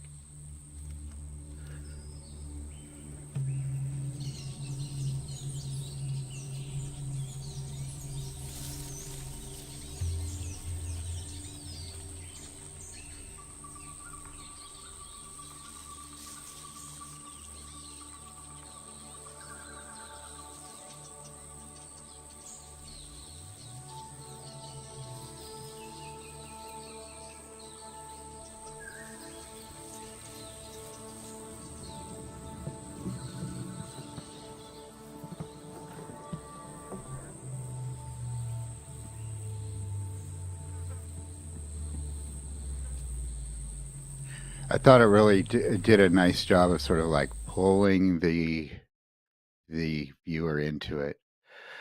And then from there, we go into the Rivian driving section where we chose not to have a music layer so that the absolute focus could be on the truck, the visual fidelity, the detail in the environment, visually and orally. And you start to hear, the electric engine sounds and the tire interactions, which are kind of king in this thing, the loose rock and the dirt and the water. No music. But when you get to the area, sort of the third part, the final section of the demo, where we showcase the PCG stuff, you'll hear the chirp of the doors and the doors lock and the mirrors retract and your camera soars up to like a bird's eye view. And here we wanted to add a layer of music that kind of gave a feeling that was sort of uplifting. You're soaring. It's a little dreamy. But also when you hear it, we'll play that next. There's also kind of a sense of purpose and a confidence to it. It's not just all airy. It's pretty cool. I want to play that one.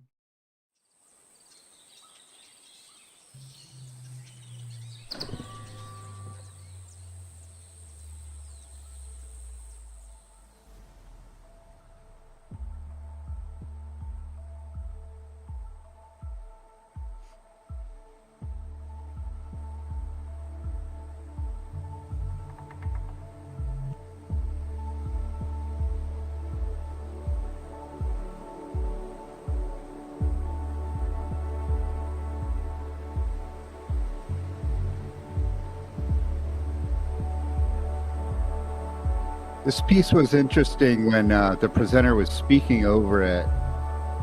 The low end in the actual venue at GDC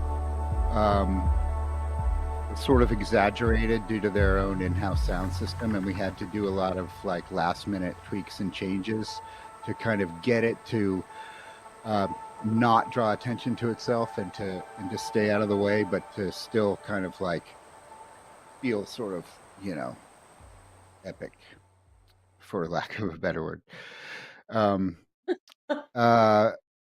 So we the music came from a collaboration we did with a company called Rebound Sound, who I first met at Game Sound Con last year. Mikhail Frithiof and Anne Junger. And when we were talking to them, I mean, I guess that's also sort of worth noting that if you go to these conferences and you go and you talk to people, cool things can happen. But Mikhail was telling me that they do so many other aspects of sound design, and they love doing music, but they aren't doing as much of it as they would like to. So this was kind of like a really good opportunity for them to do that, and also kind of connect with Epic as a partner, which has been ongoing since then. They reached out to several composers, and we really like the work of this one composer, and his name is Henrik Jacobsen. So he gets his shout out there. Real quick, the last bit of music that's in this thing that's worth mentioning, of course, is, I mean, I'd like to say we did it kind of for fun, but it does really help with the experience when you switch your camera to being inside the cab of the truck. You hear sort of muffled through the glass and closed doors, the engine and the tire sounds happening. But like Paul was saying, it felt kind of like abruptly quiet. And so the radio is on. And I think we chose 2 songs that it can play when you play the experience, so it's not just the same every time. And I cut together a quick little video of what that sounds like. I think it's short enough to show here.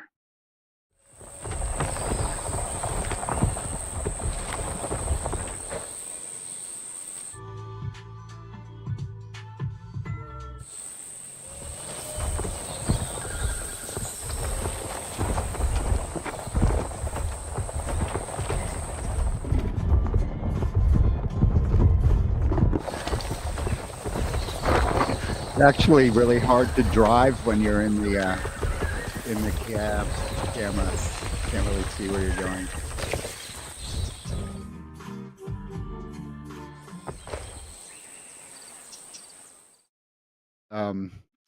So last thing I want.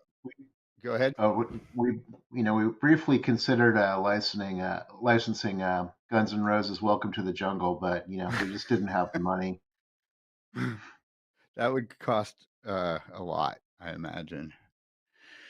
I remember when Paul and I were about to go record the actual Rivian, Dan Reynolds, of course, knew to ask me to record an impulse response from inside of the cab, knowing that this would be useful. So I brought some balloons and a pin, and I think I popped about 3 of them pretty much in the center of the cab at different record levels, because you never know how loud that's going to read on your portable recorder. But he was able to use those. I don't know how much people know about how impulse response works in convolution reverb, but it's super interesting. You could kind of do a quick dive on that. But that's what I had to share with you about all of the music choices, aesthetic and otherwise. And next I can hand this off to Dan to talk about the audio modulation. Yeah, thank you. Yeah. And where are we? Let's next slide. Yes, please. Thank you. Yeah, so we use audio modulation to mix with because audio modulation is cool. Write it down. Audio modulation is cool. All right, Use taking it to notes. mix your games. Yep, taking notes.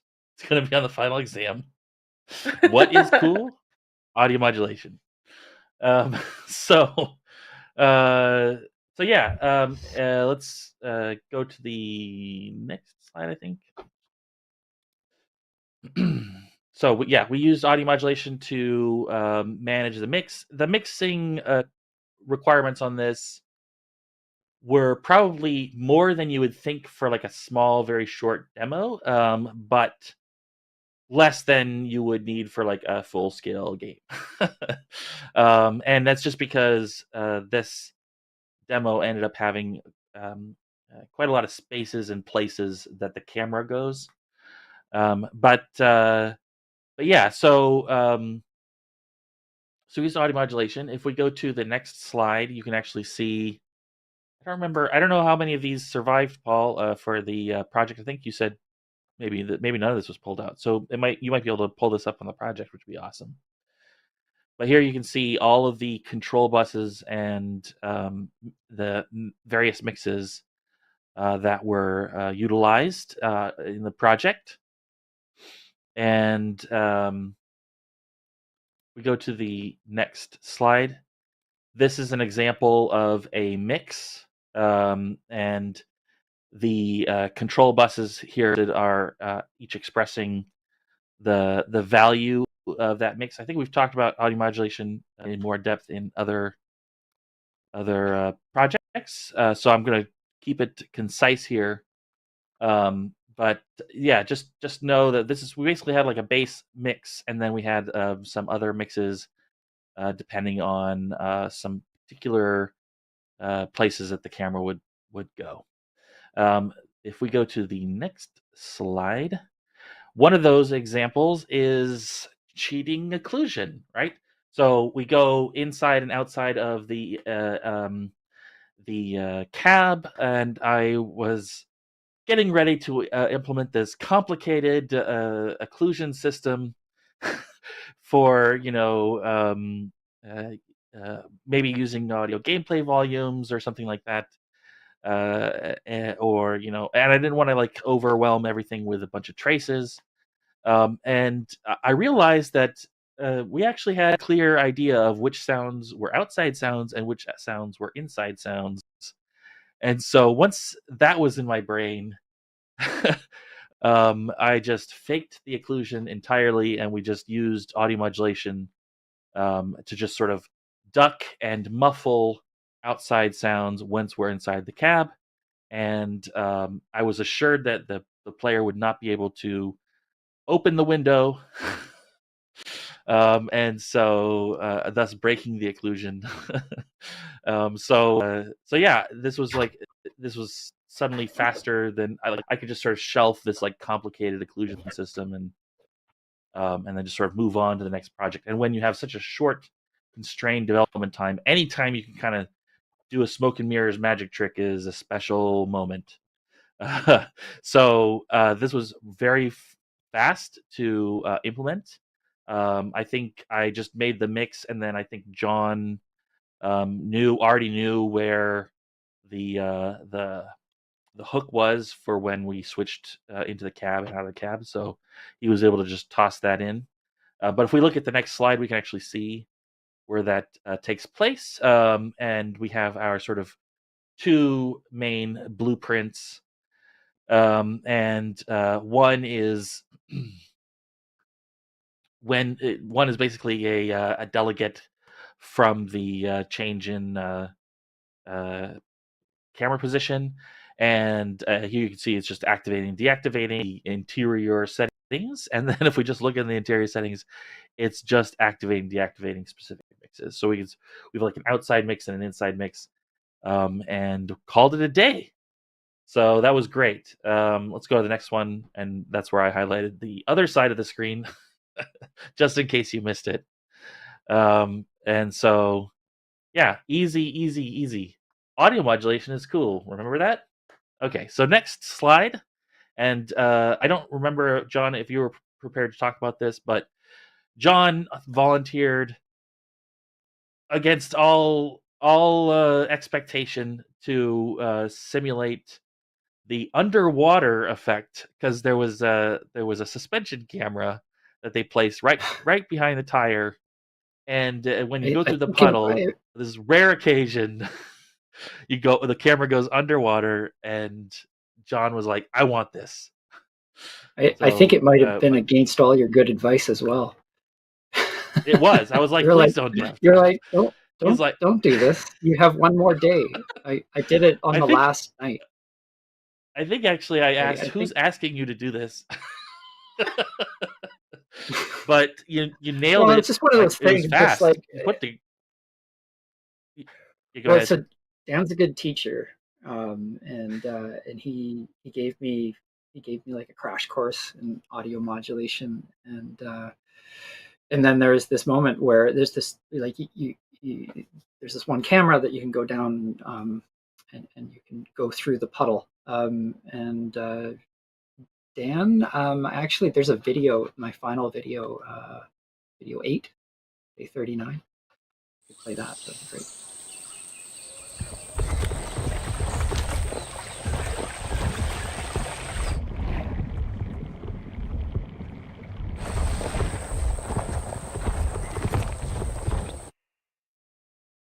So yeah, I mean it was. I think it was like maybe 3 hours of overtime or something. It's just like right at the end of the day, I was like, I'm going to give this a shot. Maybe it'll make it in, maybe it won't. But it ended up, it was just one of those things where everything went well, and the system's really tight. I really like it. I really like working with it, and I really had no idea about the audio modulation. I had no idea about the audio modulation plugin or anything before that. Before doing that, and I was super stoked. So the big dirty secret about that moment, which I haven't yet told anyone, and I'm going to divulge it publicly at this moment. There we go. Is there's a kind of like an underwater. Yes, exactly. There's an underwater kind of sound, like a whoosh, kind of whooshy sound, and I took a lot of time. It didn't take a lot of time, but I took like maybe 40 minutes or something designing it and bounced it out. And Mike, this is going to make you laugh. I accidentally bounced it in mono, and so it's a mono moment. And Mike's laughing because I did that to one of his weapons as well. We were working on a weapon together, and so yeah, I mean, but then I was like, well, sometimes it's cool to collapse the stereo field down to mono. Like maybe it's actually a feature, not a bug. And so I didn't speak up because we were at the stage in the project where we had to get permission for any change list we needed to submit, and we needed we needed to have a Jira issue assigned to the change list and all of this. I'm like, wow, am I really going to make a fuss out of this? And people were saying that they liked how it sounded, like people who would notice whether it was stereo or mono and care. And so no one said anything. So I was like, well, mono it is. I think You it's can get away perfect. with it. Nice. I totally Thanks. feel like no, you know what? I think that mono gives it a claustrophobic feel, like you are in like a very close Yeah, space. yeah, And yeah, you because it don't like hear collapses stereo. it. Like, You don't hear stereo the same underwater, and you know that. Anyone who's swam underwater in a pool with friends, like yelling at each other, totally. it's it's kind of more Everyone realistic. knows underwater is mono. Yeah, That's the real secret. it's the the real first thing they secret. teach you. Yeah, so that was a really nice kind of last thing to get onto the project final moments. And then I think was it Dan or Paul or Aaron or maybe all three of you guys kind of did some advocating, and they ended up Yeah. putting it in the demo, which was Yeah. It super awesome. it came really quickly after we had it up and running. It's like they changed the demo flow, I swear, in like a day or two. And so there was clearly Awesome. a cool factor there that was appreciated by the leadership. Awesome. Well, it was fun. Those are the funnest things to do. It's just like no one expects me to do this, but I'm just going to try anyways. No, it was awesome. great. I'm really glad that you went against everything I told you to do. I am, because it turned out really well. I would have advised myself not to do it. Like if I was asking me for advice, should I do this? I would be like, no, don't do it. Don't touch it. You're gonna Honestly, like you could introduce a bug and it'll be very embarrassing. Don't do it. Those are all things I said too. You're gonna break something. But you know what's great is that myself the same advice. No, but the thing is that, and this is I think the takeaway from this sort of thing is that it ended up being very easy. First of all, because modulation is cool, and also it was actually really awesome for, I don't know how it was for Aaron, but definitely for me, at the when they were doing the rehearsals for the keynote, to like advocate to show off a very niche and strange but cool audio feature, rather than say, please don't do this thing because we didn't do audio for it.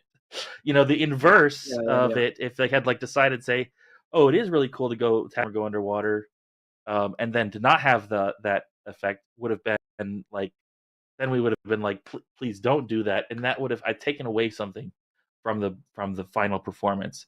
And so I think that that initiative sort of gave something to the final performance that wasn't there, and it was an sort of audio centric thing, and also VFX centric thing. I mean, it looks really cool too, and so I think that's just a special thing. So anyway, that initiative is great, and y'all should be like John.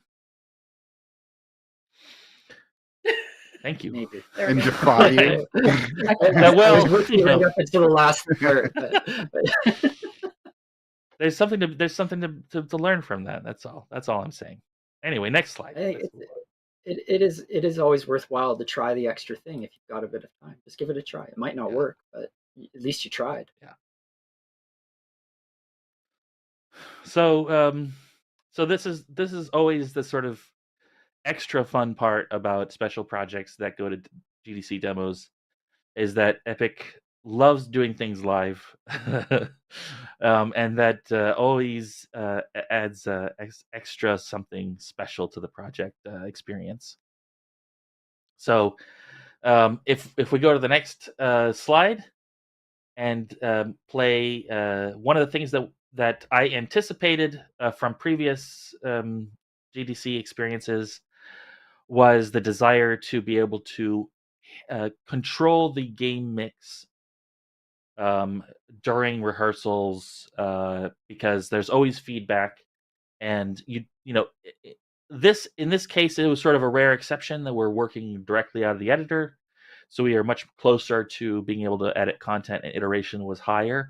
But previous sample projects have been full on optimized builds that take hours to complete, and when you get feedback from the mix, and the theater experience is a completely different sonic experience than your studio or your home or anything like that.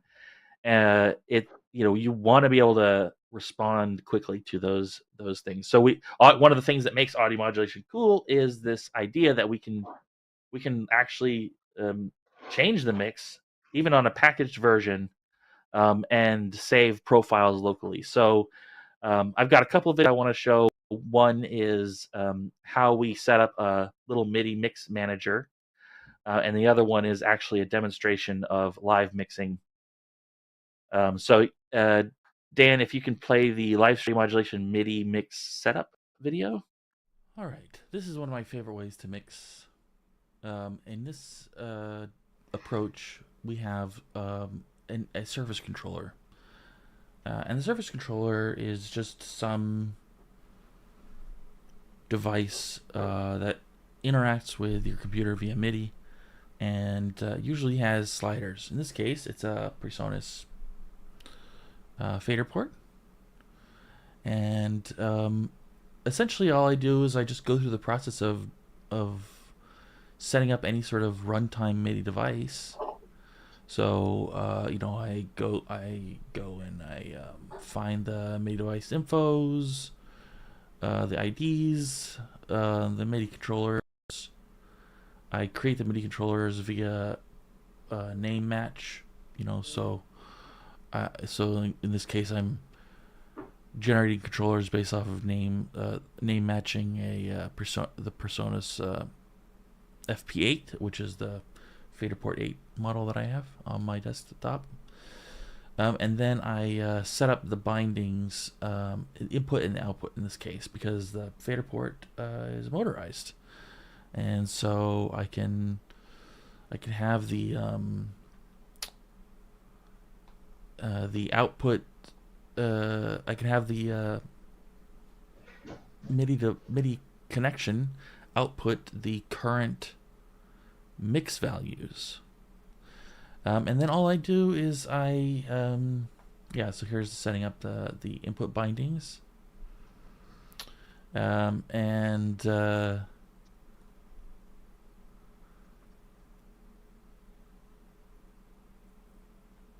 essentially in the case of the fader port, the pitch bend is the control mechanism for the fader. It gives the most resolution for standard MIDI protocol. And then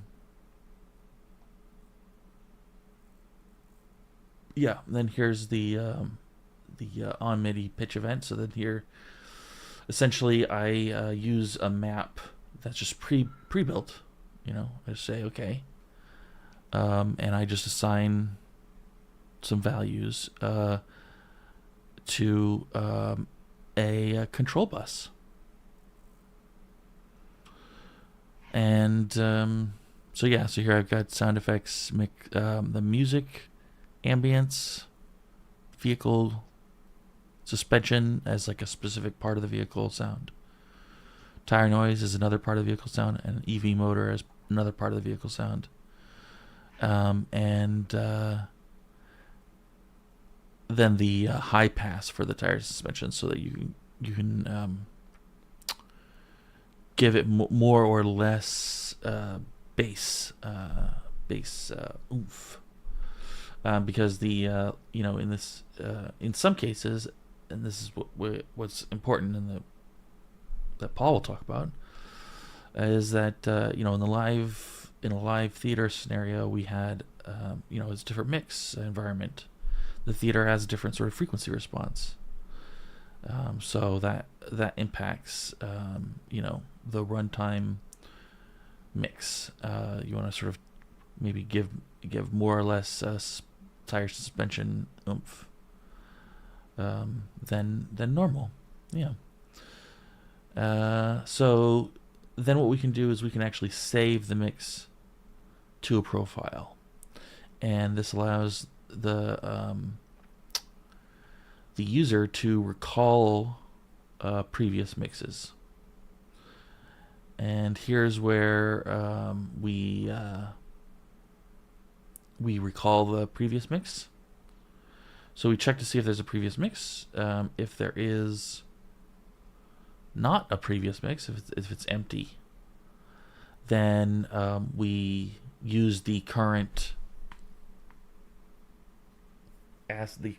control bus mixes settings, and then push that as a profile down, so that there is a profile available all the time, and just save that as profile 0, and then load that up and push those parameters up to the fader port so that the user can see what the current mix settings values are.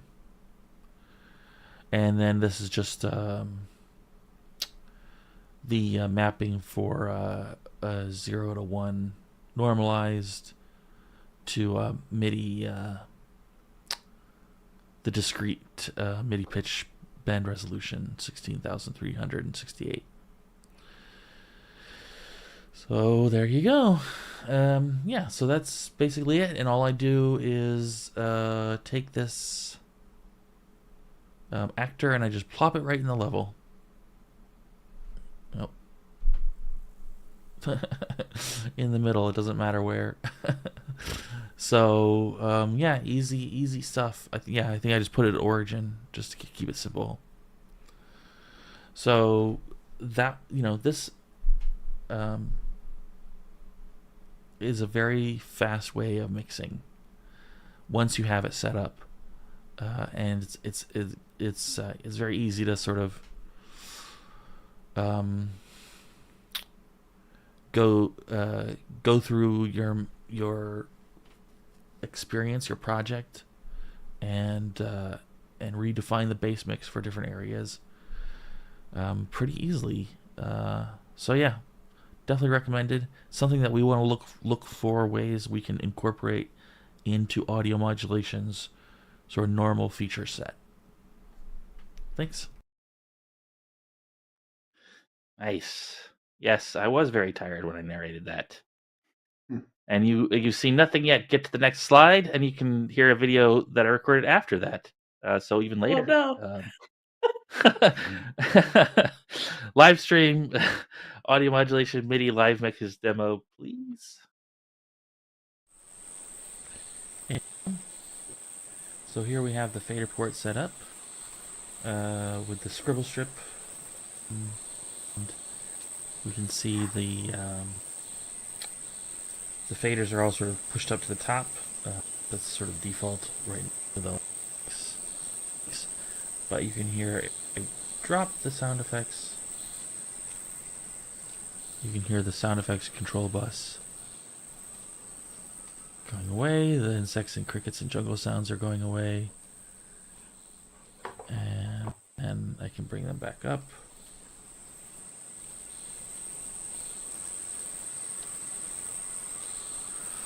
Now if I begin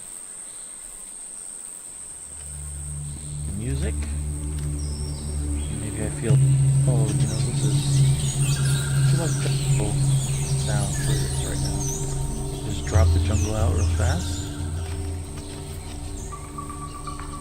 Or I could just have the music be real quiet.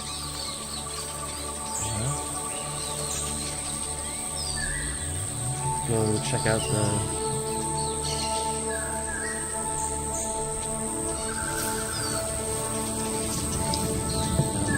car.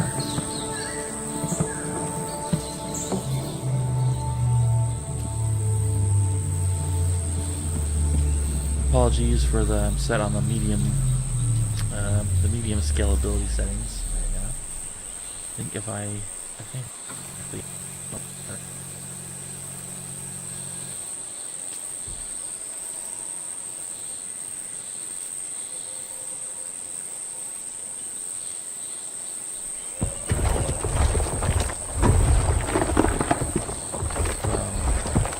various aspects of the car's sound. So we could say the entire vehicle, if you just want to bring that down completely.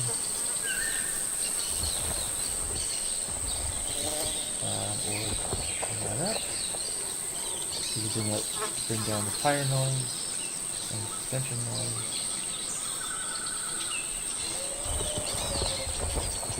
So we're primarily hearing that electric motor. Or I could bring down the electric motor if I think it's too strong, you know.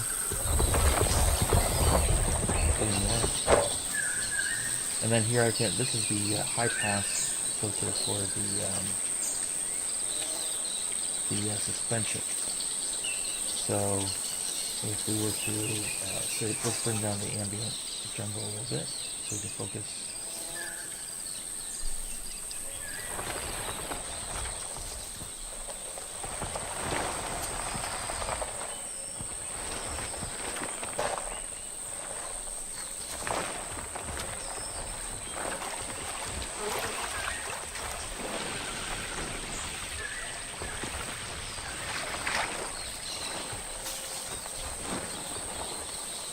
Go. You can see my little modest computer is doing its best right to keep up.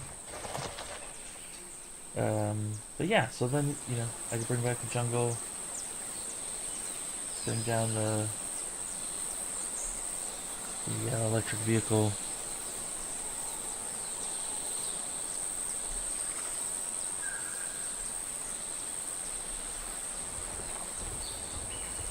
Have a super quiet trip. Or we could do more tire noise,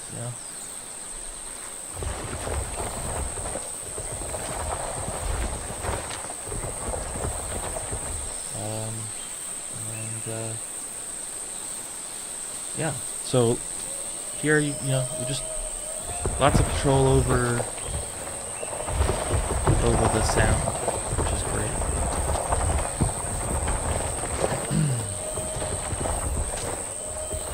And what's fun about this is how fast you can mix. Once you've gone through the setup process, of adding the MIDI controller to the level and everything like that. Once you've gone through the setup process of doing that, then the mixing is actually really fast, and you find yourself mixing for your mood, because there's like functional mixing, and then there's so many different styles and directions you can take a mix once you've got a lot of control over the nuance of the mix. And setting up a control surface like this really does that. So yeah, I can and then I can print it. In this case, I use the play button to print the profile. And so yeah, next time around it will load that profile up, which is cool. All right, thanks. Total game changer. Yeah, completely. Right there. I mean, honestly, this was huge for the live show, but honestly, I think the longer term implications for just general game production, like the next major project I'll be on, I'll have one of these set up like a live surface from the get go in early production, and just having that physical surface so you can quickly solo and mute things and duck things out is so useful. And also I think other non-audio departments will love it too, like video editors are like, oh, we're doing a capture and we're going to lose, they can easily lose the music or solo it, or even for dailies rooms, just highlighting certain aspects. Super killer feature, and yeah, the ability to have snapshots and just like you're adjusting faders, and in our case you hit play on the surface and it'll save it off. And the next time the game boots up, there was a certain amount of magic of as the game boots up, the faders pop into position. And you're like, awesome, the snapshot works, it's working. So for the live stage show, what we thought was going to happen was we were going to walk into the room, and we had several days of rehearsals, and we thought we were just going to make a couple little minor adjustments, because we knew the room was going to be dissimilar to what we'd been mixing in, and call it a day. Just kind of a static snapshot, kind of like think of it as an offset for that particular room. And that was not the case. We ended up basically doing a full live dynamic mix, and so and it was largely to either enhance certain elements at certain times during the presentation, or to duck them, and just to kind of ebb and flow with the narrator. And the way we ended up doing it was kind of crazy, but so I was backstage, and due to literally union rules, I could not be out on the floor mixing, because there's other front of house engineers out there. Noah was out in the audience, and with our leadership, and he was just like, turn the suspension down, no more, go, even more, music's too hot, it's competing with Nick's voice, keep turning it down. And that's the way we did it. Was total we're on some sort of military battleship, chattering back and forth. Pretty hilarious. And then the part of the soundscape that was the area of greatest debate was the EV motor itself. And through production, we thought we'd kind of dialed it into a place that everyone was happy with it. It was audible, but it wasn't super present. And we got it into that room, and it had just vanished. And we had to really crank it up to a point where I was like, there's no way we're cranking it up this much. But I think it was something like roughly 16, 18 dB or something like that. And then we just sat there and rode the fader live, as for those 3 minutes. But I don't think we could have done it without that live mixer. I mean, that was just so crucial. One of our creative leaders owns a Rivian, and was very insistent on the engine being at a satisfying level, and so there's a certain thing about trying to make it realistic, and then certain thing about making us, people with strong opinions happy. And I think we were able to do both. Absolutely. Awesome. I'm so glad that it turned out really well.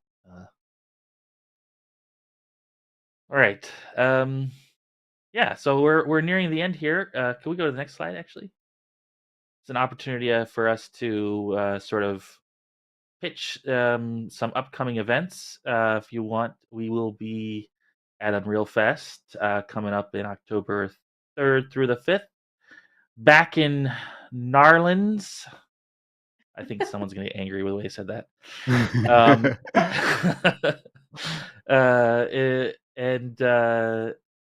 The audio dev team will some of the dev team will be there, and we are actually we will have sessions is multiple is exciting for us, whereas previously we had session.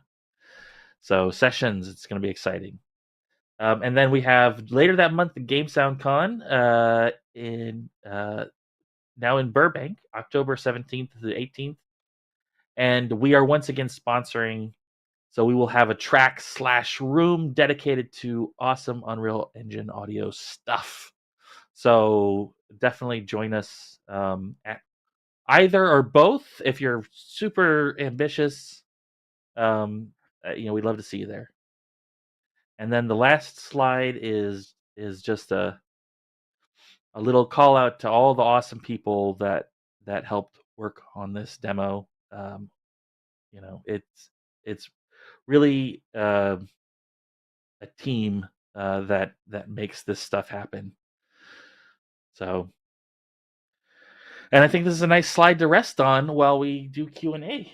If there are questions, we were very thorough, so maybe there are no questions. Yes, there's a few, and there's a few that were answered in chat that I might Nice. be mean and make y'all answer verbally as well, just in case anyone missed up. But yeah, this first of all was incredible. Everything that all of you brought today. I am so glad that I was wearing my headphones because there were so many parts of this where I felt so immersed, like the underwater part, incredible. The section with the fly, I almost swatted near my ear as it happened. It was incredible all the way around. But yes, let's dive into some questions that we've gathered along the way here. Let me look in here. So for starting off, I'm gonna try and go through these kind of section by section, and I'll also kind of leave it open-ended where whoever wants to take over and answer it, feel free. Fight for it. No. So we're gonna start with choosing tech. And first question is, when would you choose to use Metasounds on a production like this? And when would you choose to use traditional audio systems with pre-recorded sounds?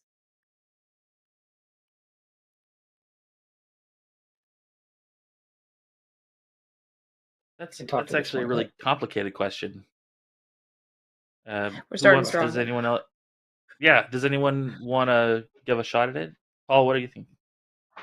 I know that seems like a Dan question to me. Oh, okay, fair enough. So let's make something clear about what metasounds are and aren't, just to help people sort of understand. Metasounds are sort of a general purpose design environment. And so we actually use Metasounds throughout the entire project. Everything, even stuff that's just like randomly selecting, a rock or a piece of, or like a random bird call is sound, but it's just a simple meta sound. Meta sounds can be just that. And so, in other words, I would say you should use meta sounds if you're starting a project right now. And the only reason not to use meta sounds is if you already have created a project from like the UE4 days and you're just about to ship and you haven't looked at a meta sound yet, and that's a terrible time to try to like experiment with new technology. Otherwise, meta sounds can totally be used for traditional design techniques, and um, uh, you know, and for advanced next gen stuff as well. And so, in terms of what your project's needs are, it's going to depend a lot on what your vision is for the project, what your scope is for the project. Some of the cases that we use Metasounds here, like for example, for the engine, the electric motor, there just wasn't another way to do that thing. And so we had to sort of utilize or more advanced synthesis techniques, but the complexity of it is really a project and your well, wherever you're going to be deploying your project. So nothing comes for free. So the more complex your meta sound, the more expensive the meta sound. So if you're going to be deploying on your like Casio watch, then you might not be able to do as cool a thing as you want to do, unless you've got a really cool Casio watch. No offense to Casio, they may have really cool watches. Anyway, I don't know if that answered the question or not. I sort of sidestepped the question. I feel like it did. But you're the expert, so I trust you. I talked until it felt like I should stop. So The general good I rule can- of thumb. I can speak a bit more directly. I can speak like yeah, an aspect of the question that might not have been touched on. I would say that, like, not everyone works this way, but the way that I like to work is I always try to do the simplest thing first. Try to get so in this case that would be like, if there are pre-recorded sounds to use them, and try to get something going as quickly as possible. And then, and if the pre-recorded sounds aren't working and you want to go to something more exotic like pure synthesis, then you can give that a try. But that's kind of the general approach that I would take is try the simplest thing first. And so if you have pre-recorded sounds at your disposal that you can use, then use them. And if you don't have them and it's complicated to get them, then try synthesis first. That's how I would approach it. I would agree with that. The only caveat I would put is that there could be cases where synthesis is actually faster than recording the sound. Well, especially if you have to record the sound. If you got to record a synthesizer, for example, it might be faster to just stand up a synthesizer. It's very easy to make, say, like a 1 kilohertz sine tone, for a 2-beep. And then to go and find one that it's already pre-recorded in a library, or even like it's faster to make one than even search for one in a library. So I think there are cases where synthesis itself can be faster. I think the sort of philosophy of getting the sound in as quickly as possible in the sort of simplest form is just a really good philosophy and approach, especially on projects like this where time is a real consideration. Awesome. Word. Kind of on the Metasounds topic still, we have a question actually from Aaron McLaren in chat here for Paul, John, and Noah. And he's wondering, being relatively new at Epic, how was it learning Metasounds and UE audio tech, given your extensive background in other audio engines? I guess my perspective is UE audio is certainly one of the most popular solutions out there, and I've in the distant past I've worked on engines that there are literally 3 people on the planet that know how to operate it, and if one of those people were to mysteriously disappear, you're in big trouble. So the first thing is that one of the best things about working in UE is that there's this insane community. There's YouTube, tutorials galore. Just there's tons of people, like digging into it, and there's just so much, material that you can use to help you triangulate. And then the other thing is, I think that there's many aspects of the engine that at first glance look complex, but the trick is you can't be afraid. You just have to dive in, and through repetition, it will become second nature over time. And it's also I think the easiest way to do it is to have an actual bona fide project in front of you. There's something you have to solve. It's kind of a forcing function, and that usually will get you off the starting blocks.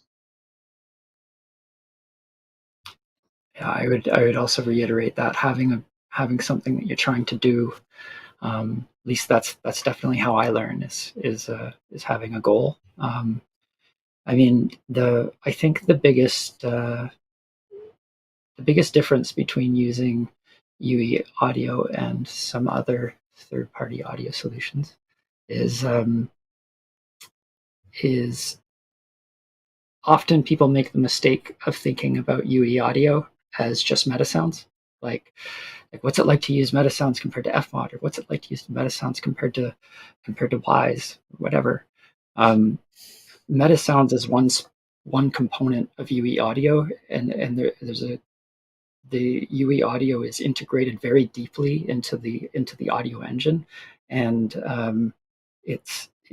there isn't this divide between like UE audio assets and the rest of the engine. They are part of the engine, and that allows for some stuff that like the iteration and like adjusting things that you just couldn't adjust live using some third-party tools and stuff is just things happen a lot more quickly than that was really really cool. The building building the material switching patch for the rolling sounds was about 20 times more complicated than any previous Metasound that I had ever built, and so I wasn't sure how it was going to go. But it happened pretty fast. Like it was about like four days of work or so, and I was like, well, I stood it up pretty quickly. And I don't think that it's because I'm smart or anything. I just kind of knew what I wanted, and so I could build it. Definitely. You are pretty What smart, about you, John. Noah? Your thoughts? Yeah. I have my You're, moments, I suppose. you're courageous as you are smart. Oh That's boy. one of the things for me, being a still sort of living in the more shallow side of the pool when it comes to the UE audio. I understand why and how it feels intimidating. Something, there's I'm an audio guy, so I know any kind of DAW you throw it at me and I can make it work. There's something about the UI and the UA and the UX of Unreal at this point that was just a little daunting, but jumping into these projects with Paul and having the support of the people around me is really satisfying. It's so satisfying when you get to this next level. And I know that it's endless stairway of levels to get to, but it's yeah, it feels really good to sort of take it one step at a time, one project at a time, learn new things every time. And yeah, it's been it's been a gratifying experience, actually. Like you guys said, there is no shortcut. You have to jump in with both feet and swim around. Yep. That Yep. feels right for just about every part of development, I think. But Yeah. Yep. Yeah. Mm-hmm. Awesome. Well, next question we've got is in regards to recording and I might say this wrong. Attenuation? Is that right? That is Yes. correct. Yeah. Nailed it. I'm such a pro.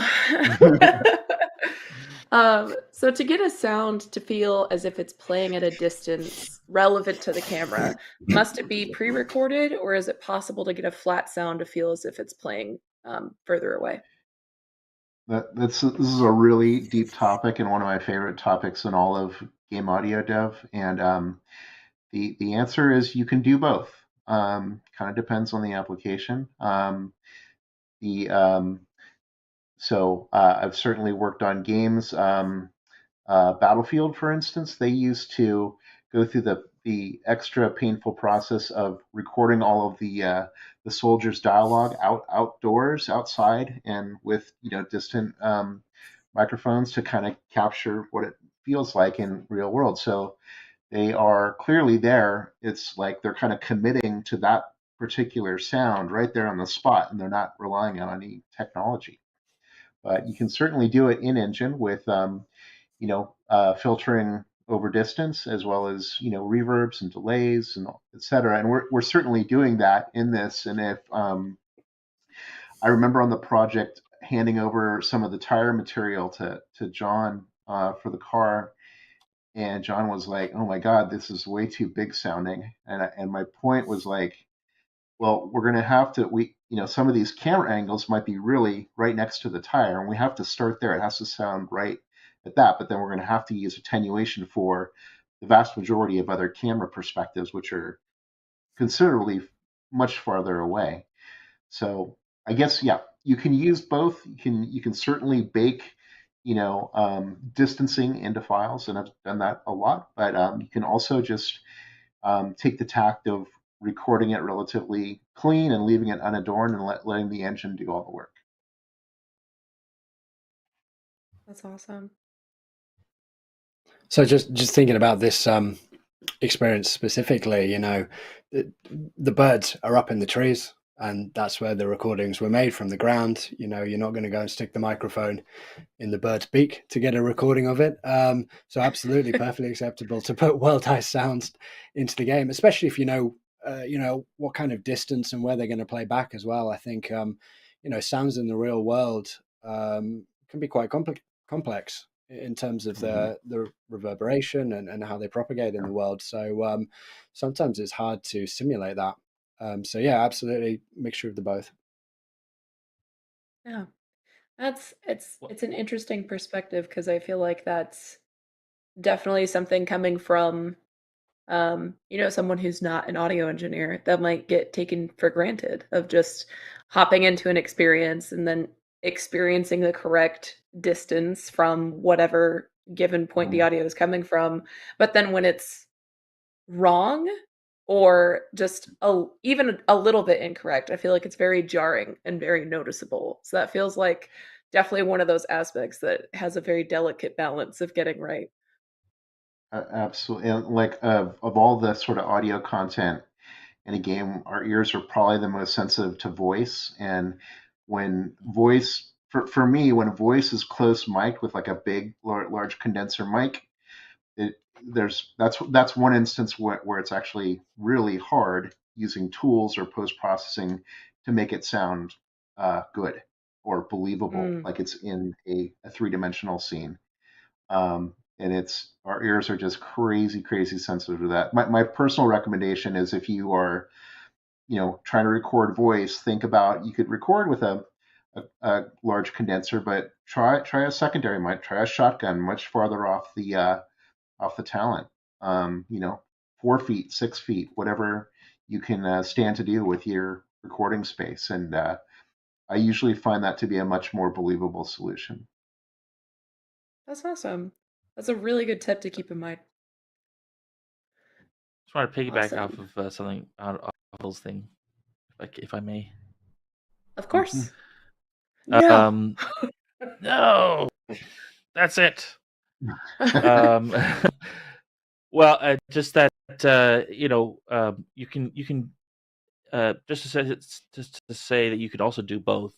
So, like for example, if you got these recordings of birds up in the trees, something that's sort of interesting about a lot of our sort of traditional tools for simulating distance, as Paul mentioned, filtering is sort of taking carving things away from the spectra, and then we can also lower the volume, just sort of that makes it feel like it's maybe less power, maybe farther away, and then we can add things to it like reverb to create diffusion and stuff like that.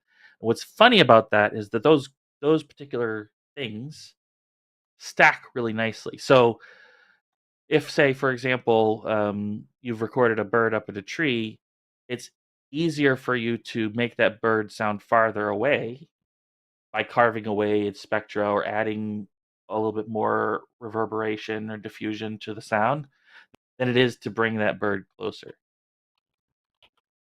Because it's Yeah. much harder for us to take away the reverberation in particular.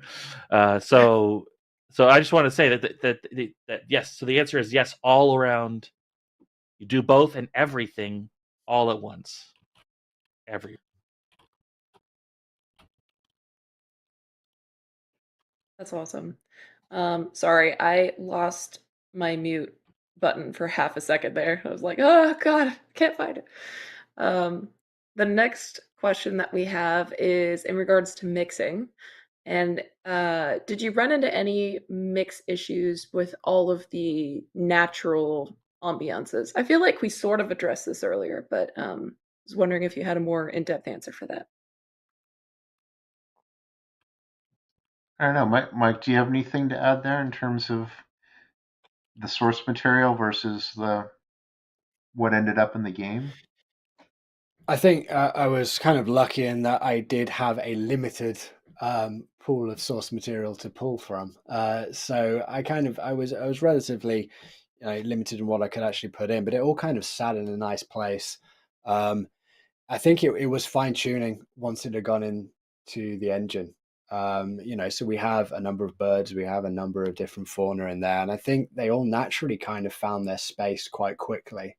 And so really once it had gone in, it was to taste, and the mixing process was quite kind of quick from what I remember. I know that the ambience was done, with at least a couple of weeks before the end of the kind of the dev time. So we kind of moved off, and I know you did a lot of work on the Rivian to finish off the experience and the mix itself. But yeah, for me, it came together quite nicely.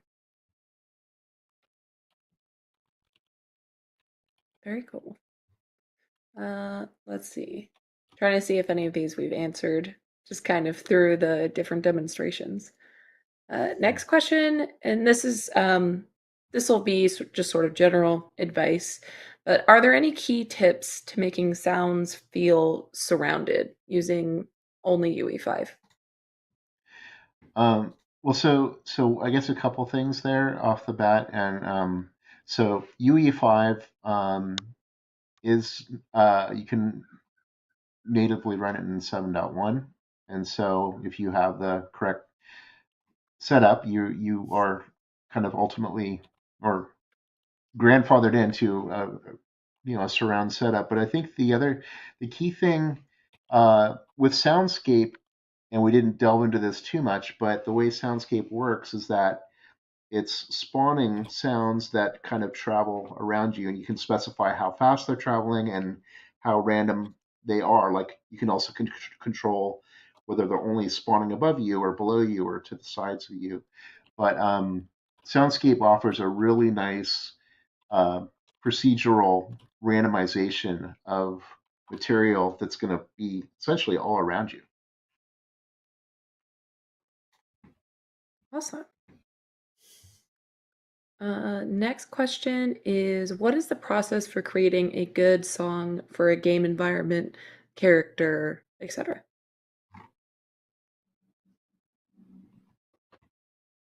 Which I feel is a very large question to try and condense down into a quick answer, but Oh boy.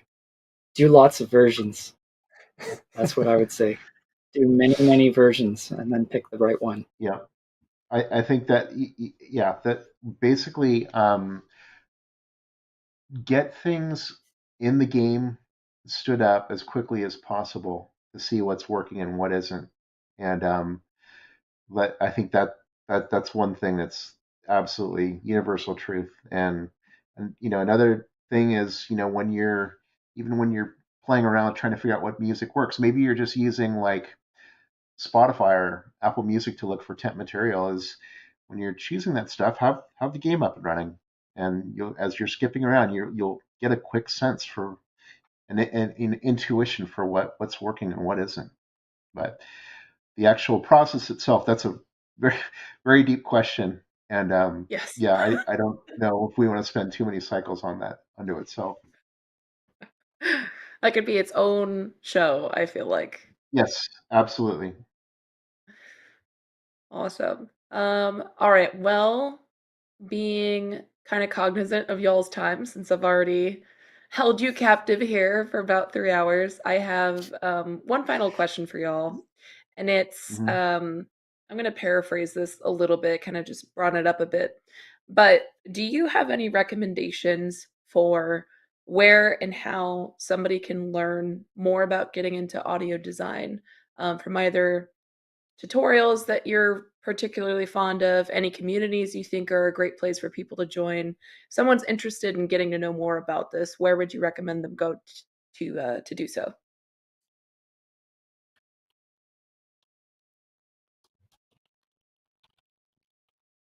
The internet. Not all at once. Well, was this specifically for Paul, or was this for everyone? This is for everyone, just in general. Oh, What okay. I would be thought your you said it was recommendation? just. Yeah. Sorry. I Yeah. thought it was Yeah, just definitely. for Paul.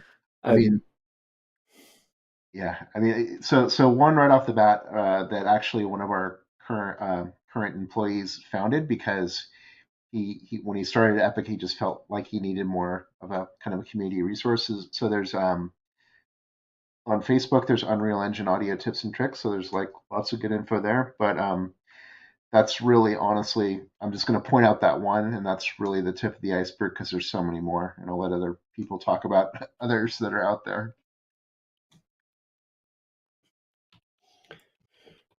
From a sound design point of view, there's such a plethora of information out there that I certainly didn't have when I was at uni. So I'm very jealous of all the information people have available to them now. But you know, YouTube is a great place. There's a lot of people doing a lot of tutorials. You know, even listening to really good content and trying to pull it apart. Those of you that are studying sound design, you know, that's a great exercise. And I'm working with a couple of people at the moment as they're trying to hone their sound design skills. But yeah, you know, the internet is probably the best answer. There's a lot of places that do deep dives into sound design, you know, more generally for film, TV, and games. So I think, you know, Soundworks collection's a great one. You know, articles on the soundeffect.com are great too. So yeah, Google is Absolutely. your friend. I'd also recommend going out there with a microphone and a portable digital audio recorder and some headphones that give you a lot of detail, and start recording stuff. You know, that's where a lot of the things actually end up coming from and sounding best. You need some leaves rustling, go in the backyard and go shake a branch, you know. It's you learn a lot that way too, and there's also something just sort of innately satisfying about, you know, capturing it out of thin air, so to speak. For technical sound design, like, depends what kind of a learner you are, but like I learn by doing, and if I didn't have a game to work on, and I've gone to the Unreal Marketplace and downloaded stuff, that, like, because there's like almost fully complete like game experiences that you can download and just start figuring out like how to put your own sounds into that experience. May sound crazy, but I spend a lot of time with YouTube figuring out how to do things. Nobody knows the entire Unreal Engine, and no one is expected to know the whole thing. So I'm often on YouTube figuring out like one new function or another, or how to approach like blueprints or Niagara or whatever. And more recently, I spend a lot of time with GPT, with ChatGPT. I ask GPT lots of questions, and with the caveat that GPT is wrong about a quarter of the time, but like literally wrong about a quarter of the time. But Good what to it know. does is it gets me unstuck. And so if I don't know how to do something, like how am I gonna you know, detect some game event from some blueprint that I'm working on, I'll ask it. Like if I'm totally stumped, I'll ask it. It'll give me some crazy idea out of left field that I never would have thought of, and I'll try it. And while I'm trying it, I realize it's wrong, but I also realize what the right way to do it is. So, you know, it's good for getting you unstuck. Yeah. Yeah, I would. You know, Noah, when you said that, you take a microphone and just start recording stuff, I remember some of my early experiments were recording outside and doing Foley and stuff like that, and learning how unsatisfying recording actual grass footsteps is compared to what I expected it to sound like. And I think that's just, you know, that sort of spirit of constant experimentation, constantly just sort of reaching out and trying things, and even when you fail, you are learning, and sort of acknowledge that is really powerful. I think something else, like, sort of harkens back to something that John mentioned earlier in the stream, where um, Unreal Audio is very deeply integrated with the Unreal engine itself, and I think both specifically to learning more about Unreal and Unreal Audio, um, and more broadly, is that sometimes what you're trying to do can be abstracted conceptually, and the answer could be found more easily if you're like, I'm not just trying to play a sound. Doing this thing could be anything. Maybe it's turning a light switch on. Maybe it's opening a door. The analogy, the expression of what you're actually trying to do, there could be a huge part of it that actually has nothing to do with audio specifically. And especially when you're working in Unreal, I think there's a lot of power in just learning how to do things generally in Unreal. And so there are tons of more you'll find, like, a multiplicity of more tutorials on other types of VFX, for example. A lot of the things that VFX tries to do, sound effects tries to do in the same way, and the implementation pathway is like 90% the same. It's like how John mentioned that the VFX people had the tire parameter, and that he had his own tire parameter, and it was like they're tracking the same property. And it's just, for whatever reason, they had communicated that, and so they both had, set up it separately. And this happens all the time in Unreal, and in game development in general. So, but more broadly, I would say just learning about sound design, and learning about music production, and learning about orchestration. All these things are actually very closely tied together. They're all the things that we think of as separate disciplines tend to be much more closely tied together and related than we expect. And so I think having an open mind about where you explore, and how you explore, can really bring a lot of revelation that's very useful. So that's my recommendation. Awesome. Well, fantastic. That was incredible advice from all of you. Dan, your mic managed to hold out for the whole stream, so we did it. You can die peacefully now. That's right. I have 2 more meetings today, but we'll see. Yeah. That's fine. You made it through the stream. That's all we needed. Made it through the stream. That's all that matters. Yeah, exactly. But thank you all so much for coming on the show today and walking through all of this incredible tech and examples with us. There is so much here to learn from and learn about. So I really appreciate you taking the time to do so and to come on and talk with us in our community about these really cool things. And for everyone who was watching, thank you so much for being here and being part of this experience. The show wouldn't be what it is without you and your interaction and your questions. So thank you so much for being here and hanging out and hopefully learning something and having a good time. If you missed any part of the stream, don't worry, we post all of our streams in video format that can be viewed on demand on both our YouTube and Twitch channel at Unreal Engine. For this one, I highly recommend wearing your headphones if you do so, because it was magnificent with headphones on, so please do that. If you want to learn any of the latest news and stuff like that, you can also keep up with us at Unreal Engine on all social media. And if you haven't already, please come join us on the Epic developer community, where you can get tutorials, news, meet other developers. There's so much material there. It is actually insane. So if you haven't come over there and hung out yet, give it a shot. It's a good time. I promise. I swear. I do. It's a good time. Please come. But yeah, we have another LFG tomorrow. We're going to have on the creators of Walian, which is incredible.